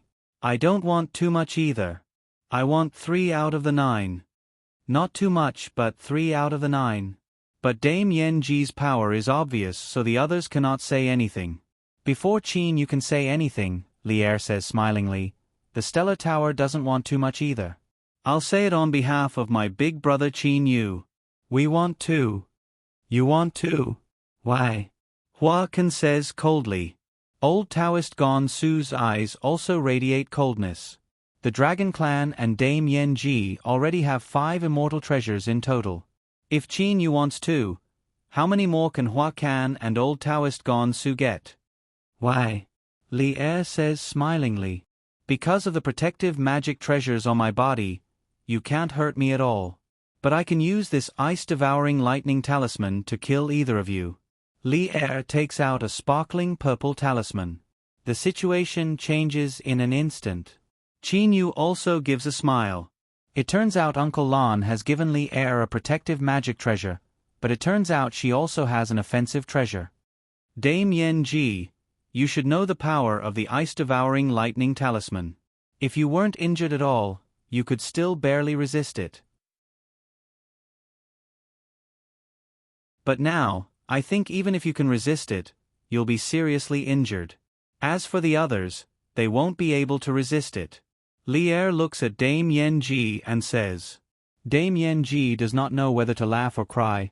Little girl, I'm indeed convinced by that loose immortal senior of yours. Ice-devouring lightning talisman. If it were the ice-devouring lightning talisman, even if I was at my peak, I would probably be seriously injured and lose my offensive power. But now, Dame Yen Ji has heard about this ice-devouring lightning talisman. But to make this talisman, firstly, it is impossible to make it without the power of an 8th tribulation loose immortal. Secondly, the materials used are extremely precious, even more precious than a low-grade immortal weapon. Thirdly, the method of making it is not something that ordinary loose immortals can know. An ice-devouring lightning talisman has intimidated everybody. All right, I'll take one of the 9 portions. Old Taoist Gon Su concedes.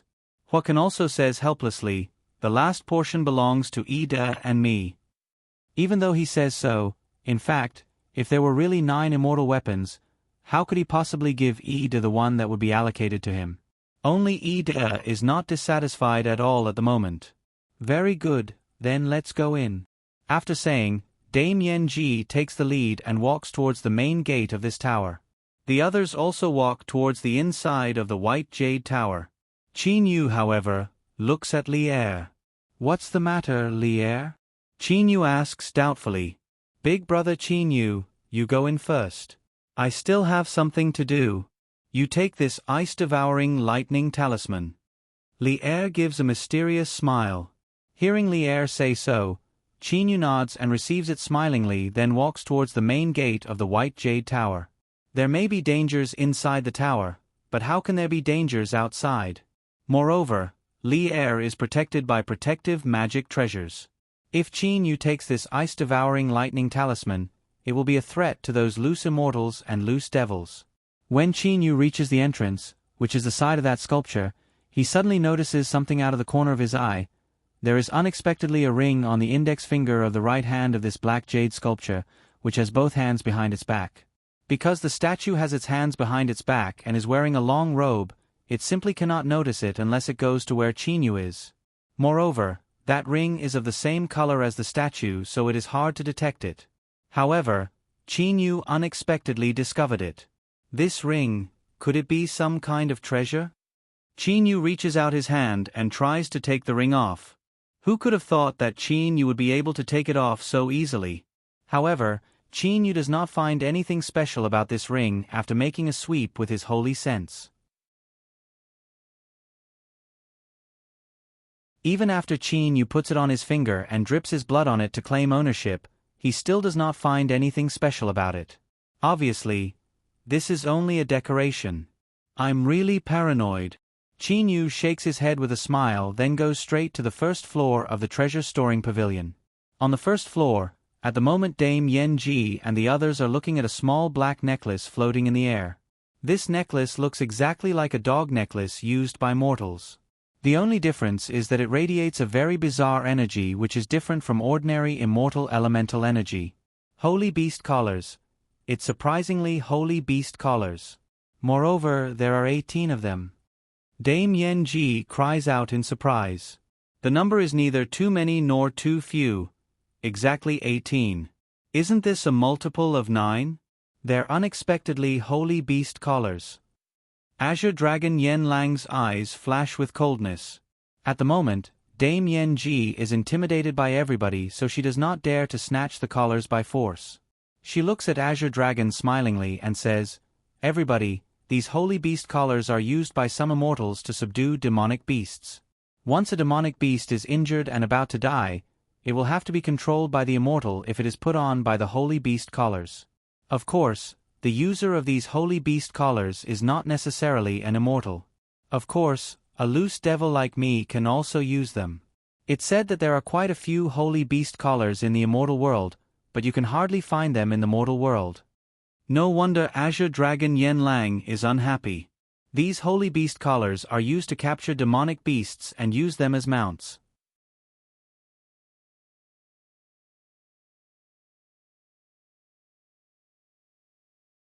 Chapter 215. Book 10 Chapter 19 The Inkwash Painting. There are quite a few holy beast collars in the immortal world, but in this mortal world, perhaps even 12th tribulation loose immortals do not have enough power to make them. Therefore, holy beast collars naturally become precious. If he gives these holy beast collars to those 8th or 10th tribulation loose immortals and loose devils, he will definitely have a whole new level of respect for them, not to mention anything else. Even if he does not give them to others, he will be extremely free and unfettered if he catches a demonic beast as a mount. Looks like Immortal Emperor Ni Yang left us quite a few treasures. Since these 18 holy beast collars are divided into 9 pairs, naturally we'll divide them according to the original agreement. I'll take 2 of the holy beast collars. Huakan says and is about to get into action. Dame Yen Ji gives him a cold look and says in an ice-cold voice, "Huakan, haste makes waste."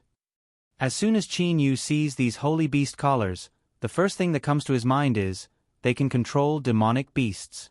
Dame Yen Ji, I still don't know much about these holy beast collars. How can they completely control demonic beasts? Qin Yu asks politely. Seeing that it is Qin Yu, Dame Yen Ji knows that the loose immortal behind this stellar tower is extraordinarily powerful. She immediately says smilingly, "The forging method of these holy beast collars is extremely special. They seem to be able to connect with the soul. Once a demonic beast is bound, it absolutely can't betray its master." Qin Yu is delighted in his heart. What he is most worried about is what will happen to his family members if he ascends and leaves one day or dies. Now that he has these holy beast collars, it will be fine. With these holy beast collars, Qin Yu will be able to catch a formidable demonic beast with all his might. With these holy beast collars, he will definitely be able to let this demonic beast protect his family members. Dame Yen Ji, now we'd better divide these holy beast collars. Old Taoist Gon Su's eyes are somewhat blazing. As soon as he sees these holy beast collars, he becomes excited in his heart. He is only a third tribulation loose immortal, but these holy beast collars are treasures that even 12th tribulation loose immortals want very much to obtain. Dame Yen Ji looks at everybody and says at once, "Since that's the case, let's follow the original agreement. I'll take 3 of the 9 holy beast collars, which means 6 holy beast collars. Qin Yu and the others will take 2, which means 4 holy beast collars. The Dragon Clan will also take 4, Gon Su 2, Hua Kan and Yi 2. Am I right?" Everyone nodded. Dame Yen Ji immediately waves her hand and takes out 18 holy beast collars. Afterwards, she looks at Qin Yu first and says smilingly, "These are the 4 holy beast collars of your stellar tower." After saying so, she hands the 4 holy beast collars to Qin Yu in a very friendly manner. The first one she gave was to Qin Yu, indicating Dame Yen Ji's goodwill towards Qin Yu. In fact, Dame Yen Ji is like this not only because of the formidable individual immortal behind Qin Yu, but also because of another important reason. Qin Yu has ice-devouring lightning talismans. This was the only thing that could hurt her or even take her life. "Thank you, Dame Yen Ji." Qin Yu smilingly received the 4 spiritual beast collars. Qin Yu looked at the entrance of the treasure pavilion. Why hasn't Li Er arrived yet? "Yen Lang, Yen Mo, this belongs to your Dragon Clan." Dame Yen Ji then gave the 4 holy beast collars to them. As the representative, Yen Lang immediately reached out his hand to receive them. As soon as he received them, he gave 2 of them to Yen Mo on one side. Yen Mo, however, only took one. "Yen Lang, this holy beast collar is enough for me." "Hua Kan, this is for you and Ida." Dame Yen Ji took out 2 holy beast collars and gave one each to Hua Kan and Ida. "What do you want those holy beast collars for?" Hua Kan unexpectedly takes both holy beast collars with one hand. At the moment, Ida is awkwardly stretching out his hand. For the moment, he looks somewhat embarrassed. Even though Ida relies on Hua Kan's intention is very obvious. He will not give any of the 2 holy beast collars to Ida. Ida takes his hand back. Seemingly not angry, he says smilingly instead, "Senior Hua Kan is a loose devil and I'm still weak. These holy beast collars won't be of much use to me. They'll be of great use in your hands, Senior." Only now does Hua Kan's face show a hint of satisfaction. He then gives old Taoist Gon Su's share to him. These 18 holy beast collars have been completely distributed. I remember that Immortal Emperor Ni Yang once said that there was a unique treasure in the treasure storing tower that was 10 times more valuable than the Qingyu Immortal Mansion. Even though these holy beast collars can also be considered precious, they're inferior to the Qingyu Immortal Mansion, let alone 10 times more valuable. Could that treasure be on the 2nd floor? Ida says thoughtfully. The faces of the other people at the scene all change color. When the holy beast collars were distributed, everybody was amiable and did not care too much about these holy beast collars. That is because everybody at the scene remembers that Immortal Emperor Ni Yang once said that there was a treasure 10 times more valuable than the Qingyu Immortal Mansion. After Ida's words, the atmosphere at the scene becomes tense. Since we've already distributed the holy beast collars on the 1st floor, let's go to the 2nd floor. The entrance to the 2nd floor is over there. Dame Yen Ji smilingly walks towards that staircase. Not caring whether the others will follow her or not, she is the first to go up the stairs. Old Taoist Gon Su, Hua Kan and the other experts hurriedly follow her. The holy beast collars are far inferior to the Qingyu Immortal Mansion, let alone compared to that treasure 10 times more valuable than the Qingyu Immortal Mansion. Which of these experts would not fight over such a treasure to the death? Moreover, according to what Immortal Emperor Ni Yang said at that time, this treasure is unique. In other words, there is only one of it. Since it is the only one, naturally there is no need to distribute it. Instead, everybody will rely on their own abilities to fight for it. The staircase is made of milky white marble. Everybody goes up the stairs. Dame Yen Ji's heart trembles. She unexpectedly sees a person standing in the spacious hall on the 2nd floor. This person is none other than Li Er. "Miss Li Er, how did you enter the 2nd floor?" Just now I was on the first floor and didn't see anybody enter the second floor from the stairs. How did you enter the second floor? At the moment, Dame Yen Ji is most worried that Li Er has obtained that treasure. At the moment, Qin Yu and the others also come up one by one. Seeing Dame Yen Ji's face full of killing intent and seeing Li Er being questioned, Qin Yu cannot help getting angry in his heart. He immediately moves his body to the front of Li Er and shouts at Dame Yen Ji, "Dame Yen Ji, what are you doing?" Qin Yu is furious, but his hand is still holding that ice-devouring lightning talisman. Dame Yen Ji's heart is raging with fury. She is the most powerful among the 8 people, so she is determined to obtain that treasure 10 times more valuable than the Qingyu Immortal Mansion. Who could have thought that when she entered the second floor, she would discover that Li Er had already entered? However, seeing the ice-devouring lightning talisman, she still restrains her anger with difficulty, saying, "I want to ask you, how did this Li Er enter the second floor?" Dame Yen Ji, just now when we were outside the treasure storing tower, you all entered the first floor and I went straight to the second floor. Li Er says as if it is a matter of course. Qin Yu is startled too. He looks back at Li Er and says doubtfully, "Li Er, just now nobody went through the stairs. Moreover, Immortal Emperor Ni Yang Steel also said that you can enter the second floor from the passage on the first floor. How did you come in?" "I flew straight up." Li Er says honestly. "That's impossible. Just now I even observed carefully. This treasure storing tower has been set up with restrictive spells, so how can you come in at will? It's only safe to enter through the passage left behind by Immortal Emperor Ni Yang." Now old Taoist Gon Su also says angrily, "Do you really believe Immortal Emperor Ni Yang's words completely?" Li Er looks at everybody as if she is looking at a fool. Everybody is speechless as if they have choked on their food. What a good Immortal Emperor Ni Yang. We've been fooled again. Azure Dragon Yen Lang shakes his head smilingly and says with a sigh. The other people's hearts are also filled with resentment towards this Immortal Emperor Ni Yang. He said that you can enter the second floor from the passage on the first floor, but do you really have to do that?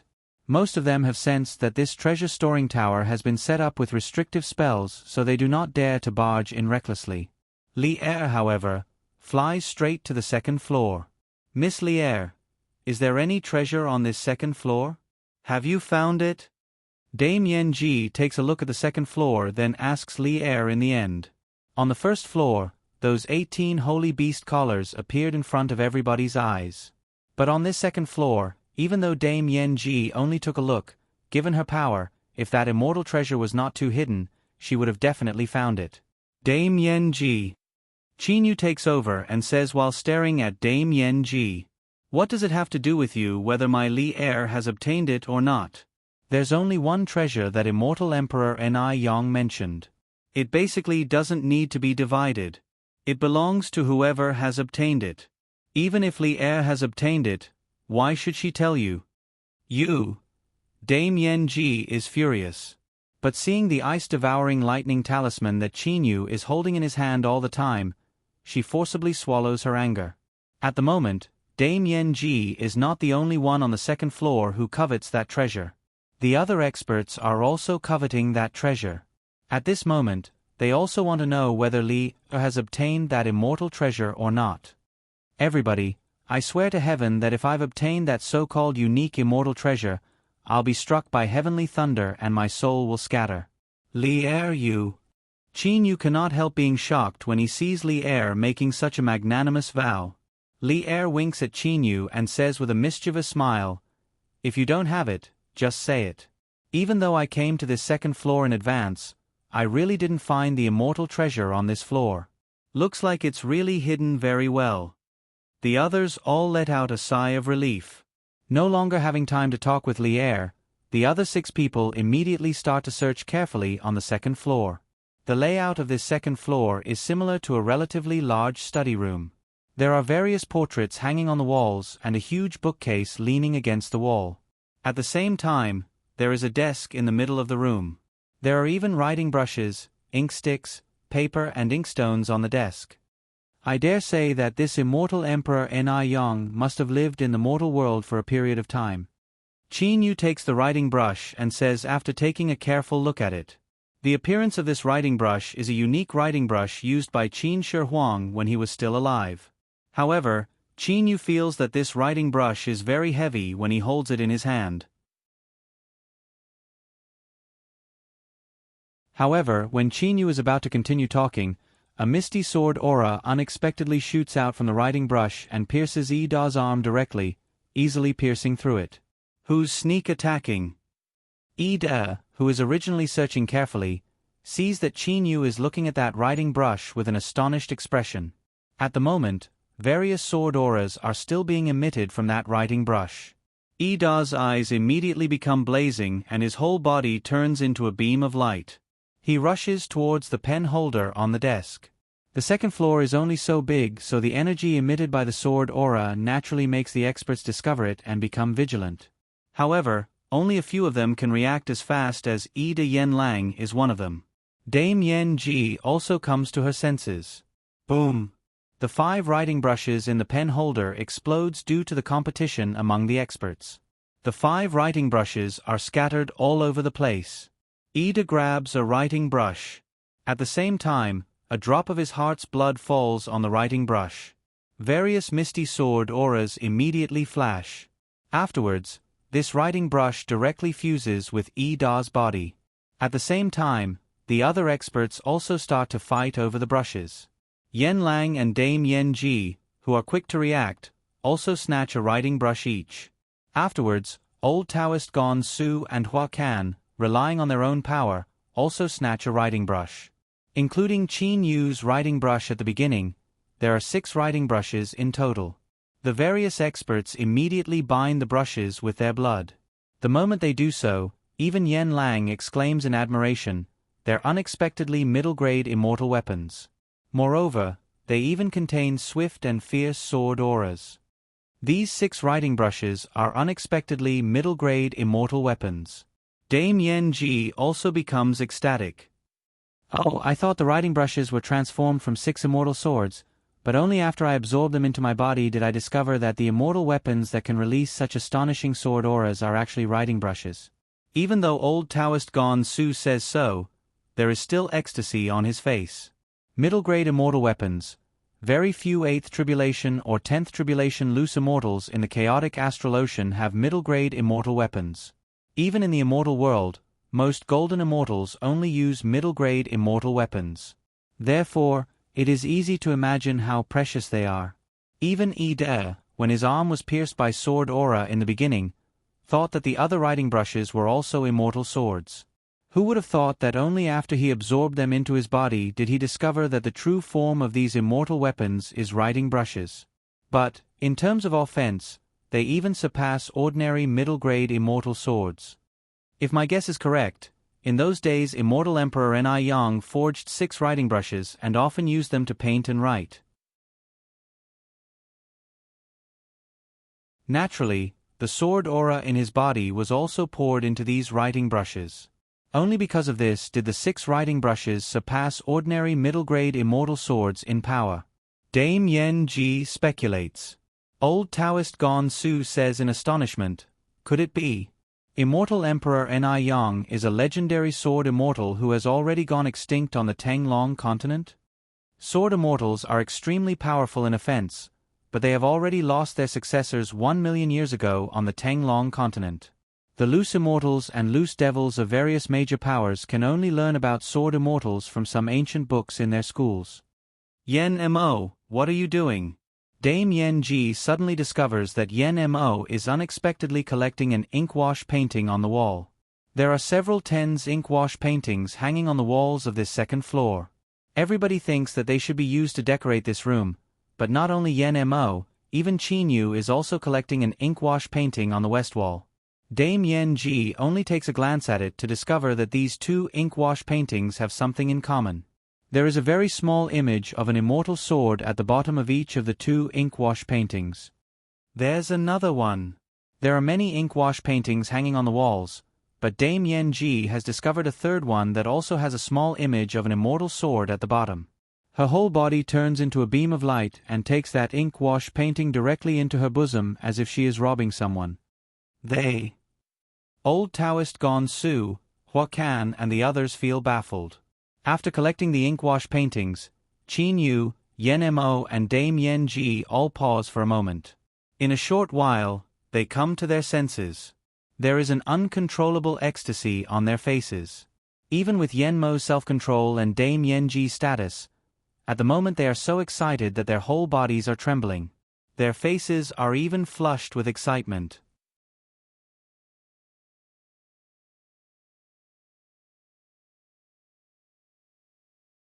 Chapter 216. Haha. Congratulations on obtaining the Heaven Sundering Diagram. There are a total of 3 Heaven Sundering Diagrams. It can be considered as the top immortal treasure on the second floor of the Treasure Pavilion. As for why this Heaven Sundering Diagram is so precious, I, Ni Yang, will explain it to you in detail. I, Ni Yang, am famous for my ultimate skill, Heaven Sundering Sword Art. These 3 diagrams each contain 3 sword arts. Of course, this must be practiced by a sword immortal to have the greatest power. The effect of practicing by an ordinary immortal is mediocre. Immortal Emperor Ni Yang's voice echoed in Qin Yu's mind. Heaven Sundering Sword Art. I'm not a sword immortal. Even if practicing it can increase my attack power, it won't be too obvious.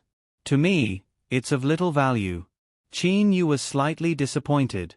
Immortal Emperor Ni Yang continued, this Heaven Sundering Diagram contains 4 great benefits. Just now was the first benefit. Hearing this, the slightly disappointed Qin Yu immediately became excited again. Heavens, this is only the first benefit. There are still 3 more. The second benefit is that this Heaven Sundering Diagram contains Heaven Sundering Sword Qi, which automatically protects its owner. Those below the level of a heavenly immortal or heavenly demon can't hurt you.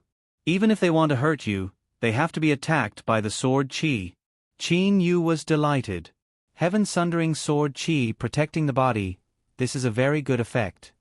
The third benefit is that if these 3 Heaven Sundering Diagrams are combined, it will show a map that leads to Ni Yang's realm. Speaking of this, Immortal Emperor Ni Yang paused. Qin Yu was puzzled. What kind of place is Ni Yang's realm? I, Ni Yang, have been in the immortal world for hundreds of millions of years. Whether it's the demon world, devil world, or immortal world, my strength is definitely ranked in the top few. I once occupied countless cultivation planets, and the treasures of heaven and earth have reached a shocking level. Immortal Emperor Ni Yang didn't explain what kind of place Ni Yang's realm was, but instead started to boast about himself. This Ni Yang's realm hides a large amount of treasures.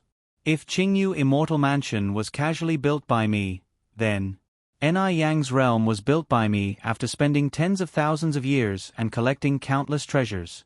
Its value is more than 1,000 times more than Qingyu Immortal Mansion. Qin Yu understood. The Qingyu Immortal Mansion was just something that Immortal Emperor Ni Yang casually made, and Ni Yang's realm was something that Immortal Emperor Ni Yang spent countless treasures and a great deal of effort to build. Within Ni Yang's realm, there are all kinds of precious treasures, all kinds of powerful formations, all kinds of rare materials, and even some formations that I have never displayed before, as well as... Haha, let's not talk about it anymore. In short, most of the treasures that I, Immortal Emperor Ni Yang, used to roam the immortal realm unhindered for hundreds of millions of years, are in this Ni Yang's realm. Moreover, there is still a treasure hidden within the Ni Yang realm. The value of this treasure even surpasses all the other treasures of the Ni Yang realm combined. Speaking of this, even Immortal Emperor Ni Yang became excited. Qin Yu didn't even dare to breathe. He was completely shocked.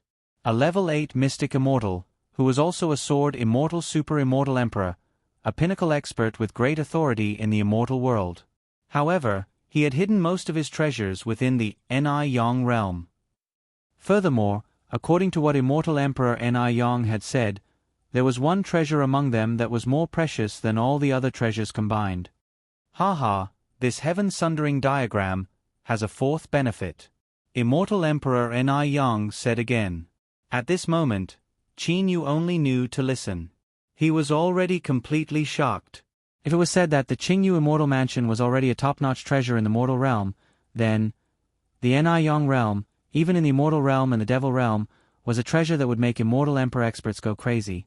The Ni-Yang realm was definitely 10,000 times more valuable than the Qingyu Immortal Mansion.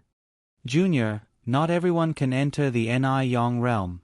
Even if you have the map, you may not be able to enter. If you want to enter, you also need to have the qualifications. Immortal Emperor Ni-Yang said again. Qin held his breath and listened carefully. Those who possess the Heaven Sundering Diagram have the qualifications to enter. Those who possess the Heaven Sundering Diagram, when they reach the Ni-Yang realm, control the Heaven Sundering Sword Qi to cover an area. Within the area, there can be at most 5 people hidden. Including the possessor of the Heaven Sundering Diagram, there will be a total of 6 people. When these 6 people reach the Ni-Yang realm, they will automatically be sucked in. As for the others, even if they reach the outside of the Ni-Yang realm, they will not be able to enter, even if he is a profound immortal emperor. Immortal Emperor Ni-Yang appeared to be very confident. The Ni-Yang realm was tantamount to Immortal Emperor Ni-Yang's old nest. Given his power, how could other immortal emperors possibly enter it without his permission? Possessing a Heaven Sundering Diagram is tantamount to having the qualifications to enter the Ni-Yang realm himself and his 5 subordinates. In other words, 18 people can enter the Ni-Yang realm with 3 Heaven Sundering Diagrams added together.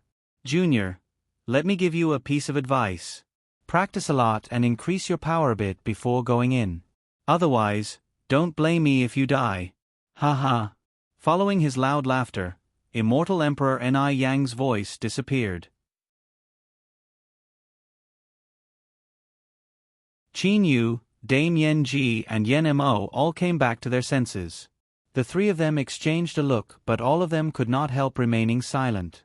The existence of the Heaven Sundering Diagram was really too shocking.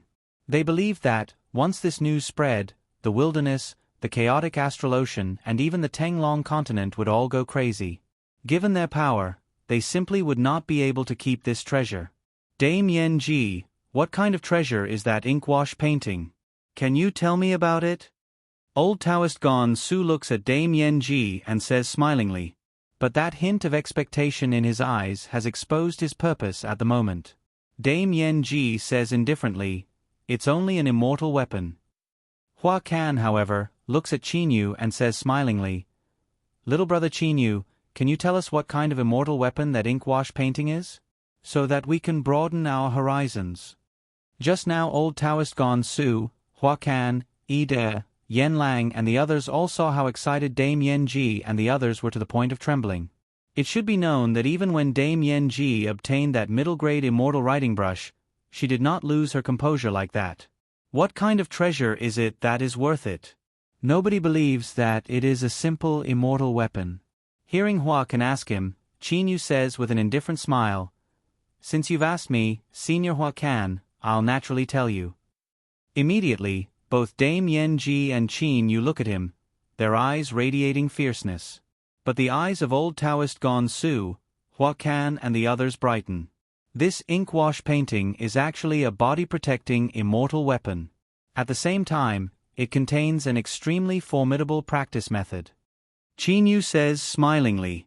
Hearing Qin Yu say so, Dame Yen Ji and Yen Mo both secretly let out a sigh of relief. Body-protecting immortal weapon? Old Taoist Gon Su and the others are shocked. Yes, with this inkwash painting, ordinary experts basically won't be able to harm the owner. At the same time, this inkwash painting contains an extremely formidable sword technique. This is Immortal Emperor Ni-Yang's unique skill. Too bad. Only sword immortals can practice it and its power is great. The effect of us practicing it instead isn't great. Qin Yu says rather regretfully. Yen Mo and Dame Yen Ji both secretly curse Qin Yu for being cunning, but they also feel much more relaxed in their hearts. After all, Qin Yu has only mentioned the first 2 benefits of the Heaven Sundering Diagram. The most maddening and precious parts of the diagram are the last 2 benefits. The first is the map leading to Ni-Yang's realm. The second is the qualification to enter Ni-Yang's realm. Without the Heaven Sundering Diagram, Even if one reaches the entrance of Ni Yang's realm and has power comparable to an immortal emperor, one will not be able to enter Ni Yang's realm. Dame Yen Ji also says with a sigh, "Yes, the first effect of this ink wash painting is very good. Too bad it's the second effect. If I were a sword immortal, how good would that be? This is the most powerful sword technique for level 8 mystic immortals." On one side, Yen Mo also pretends to sigh with emotion. Even though old Taoist Gon Su and the others feel that something is not right, it is not good for them to ask. "Qin Yu, Yen Mo, let's make a trip to Ni Yang's realm together sometime later, okay?"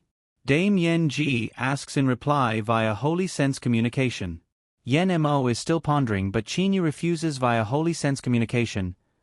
"Dame Yen Ji, we've already encountered so many dangers after entering this 9 Swords immortal mansion.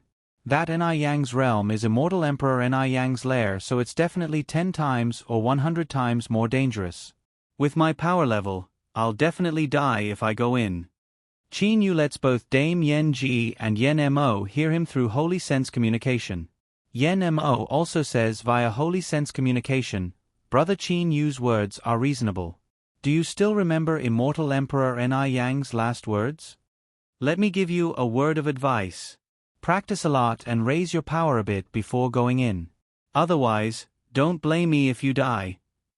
I almost died in this 9 Swords immortal mansion. If I tried in vain to break into Ni Yang's realm with my little power, perhaps I wouldn't even know how I died."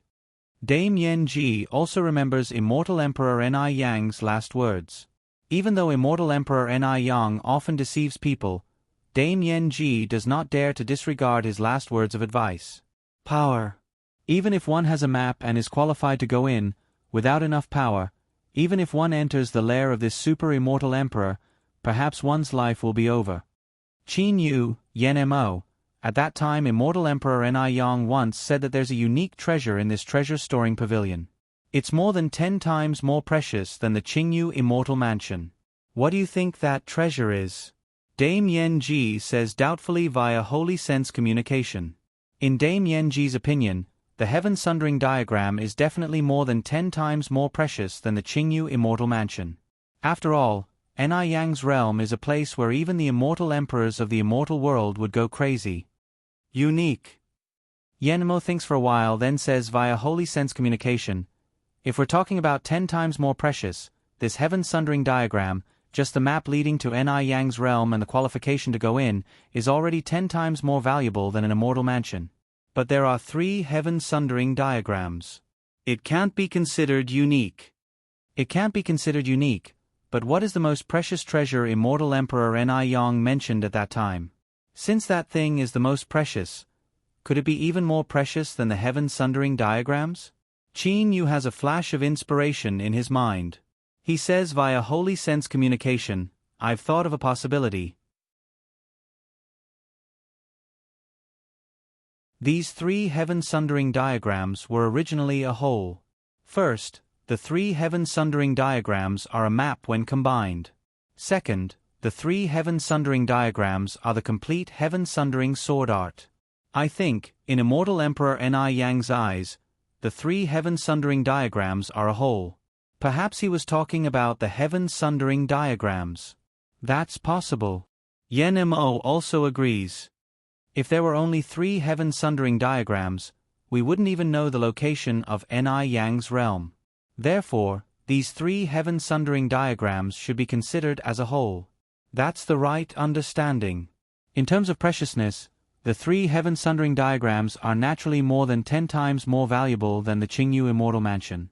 Dame Yen Ji cannot help giving a faint smile on her face. However, at this moment, old Taoist Gon Su, Yi De, Azure Dragon Yen Lang and Hua can continue to search carefully on the 2nd floor. Yen Mo, why are you still standing? Yen Lang frowns and looks at Yen Mo. Immortal Emperor Ni Yang once said that the most precious treasure is unique. Until now, neither the Holy Beast collars, the 6 writing brushes nor the 3 Heaven Sundering diagrams are unique. So the last treasure must be hidden somewhere. Alright, I'll look for it right away. Yen Mo gives a smile, then immediately pretends to look for it too. Dame Yen Ji is also a smart person. If she does not look for it, other people will definitely be suspicious. Therefore, she also starts to pretend to look for it. Qin Yu goes to the bookcase and starts to flip through those books. Oh, it seems some books don't belong to the mortal world. Qin Yu discovers that there are even jade slips inside some books. Obviously, books alone cannot record many things. After all, jade slips have a much larger capacity than books. There is quite a bit of knowledge about the immortal world and other worlds in these books. Qin Yu flips through these books, then immediately puts the ones he is interested in into his own spatial ring. When Qin Yu is flipping through the books and the others are flipping through other things, "Lucky Juniors, you've already taken away all the treasures in the treasure storing tower. It's time for you to leave. Get ready, all of you. The restrictive spells inside the treasure storing tower will be activated immediately. You'll be teleported out of the Nine Swords Immortal Mansion directly to that island with a very close teleportation formation." Immortal Emperor Ni Yang's voice rises on the second floor of the treasure storing tower. Qin Yu, Dame Yen Ji and Yen Mo are still somewhat prepared, but old Taoist Gon Su, Hua Kan and the others are all shocked. "Senior Immortal Emperor Ni Yang, we haven't found the unique treasure you talked about yet. Why are we leaving?" Old Taoist Gon Su says anxiously. Unfortunately, this voice is only a restrictive spell left behind by Immortal Emperor Ni Yang at that time, so it simply cannot answer. There is a flash in front of their eyes. Qin Yu looks at various golden trees. The ground is a green lawn. The scenery here is so familiar. Obviously, this is the Golden Tree Island with an ancient teleportation formation. Finally, they leave the Nine Swords Immortal Mansion. "Little brother Qin Yu, leave your holy sense information. If there's anything, we can communicate through your transmitter." Dame Yen Ji takes out a transmitter very amicably and gives it to Qin Yu. Qin Yu also takes out a transmitter. This trip to the Nine Swords Immortal Mansion has resulted in countless casualties. From now on, the underwater Xiaoyao world only has the Blue Dragon Temple and the Stellar Tower. Reverend Yen Su is also missing from the Panglai Immortal Region. The Purple Flame Devilish Dungeon is also missing from Situ Shui and Zhao Jiu, two great experts. Even quite a few loose immortals and loose devils have died. Everybody says goodbye to each other. Immediately, Qin Yu and Li Er fly towards the Qianlong continent. Even though I haven't been in this Nine Swords Immortal Mansion for a long time, seeing this familiar ocean and breathing this familiar air gives me a feeling as if I've been away for ages. Qin Yu says emotionally to Li Er in the sky. Li Er suddenly makes a flip of her hand. 3 writing brushes appear in her hand. "Li Er, these are..." Qin Yu looks at those 3 writing brushes in shock. At first glance, he can tell that these 3 brushes are the same as the ones they fought over in the treasure storing tower. Li Er says laughingly, "I was the first to enter the second floor, so how could I possibly be empty-handed? Of course I took something casually. Didn't you swear?"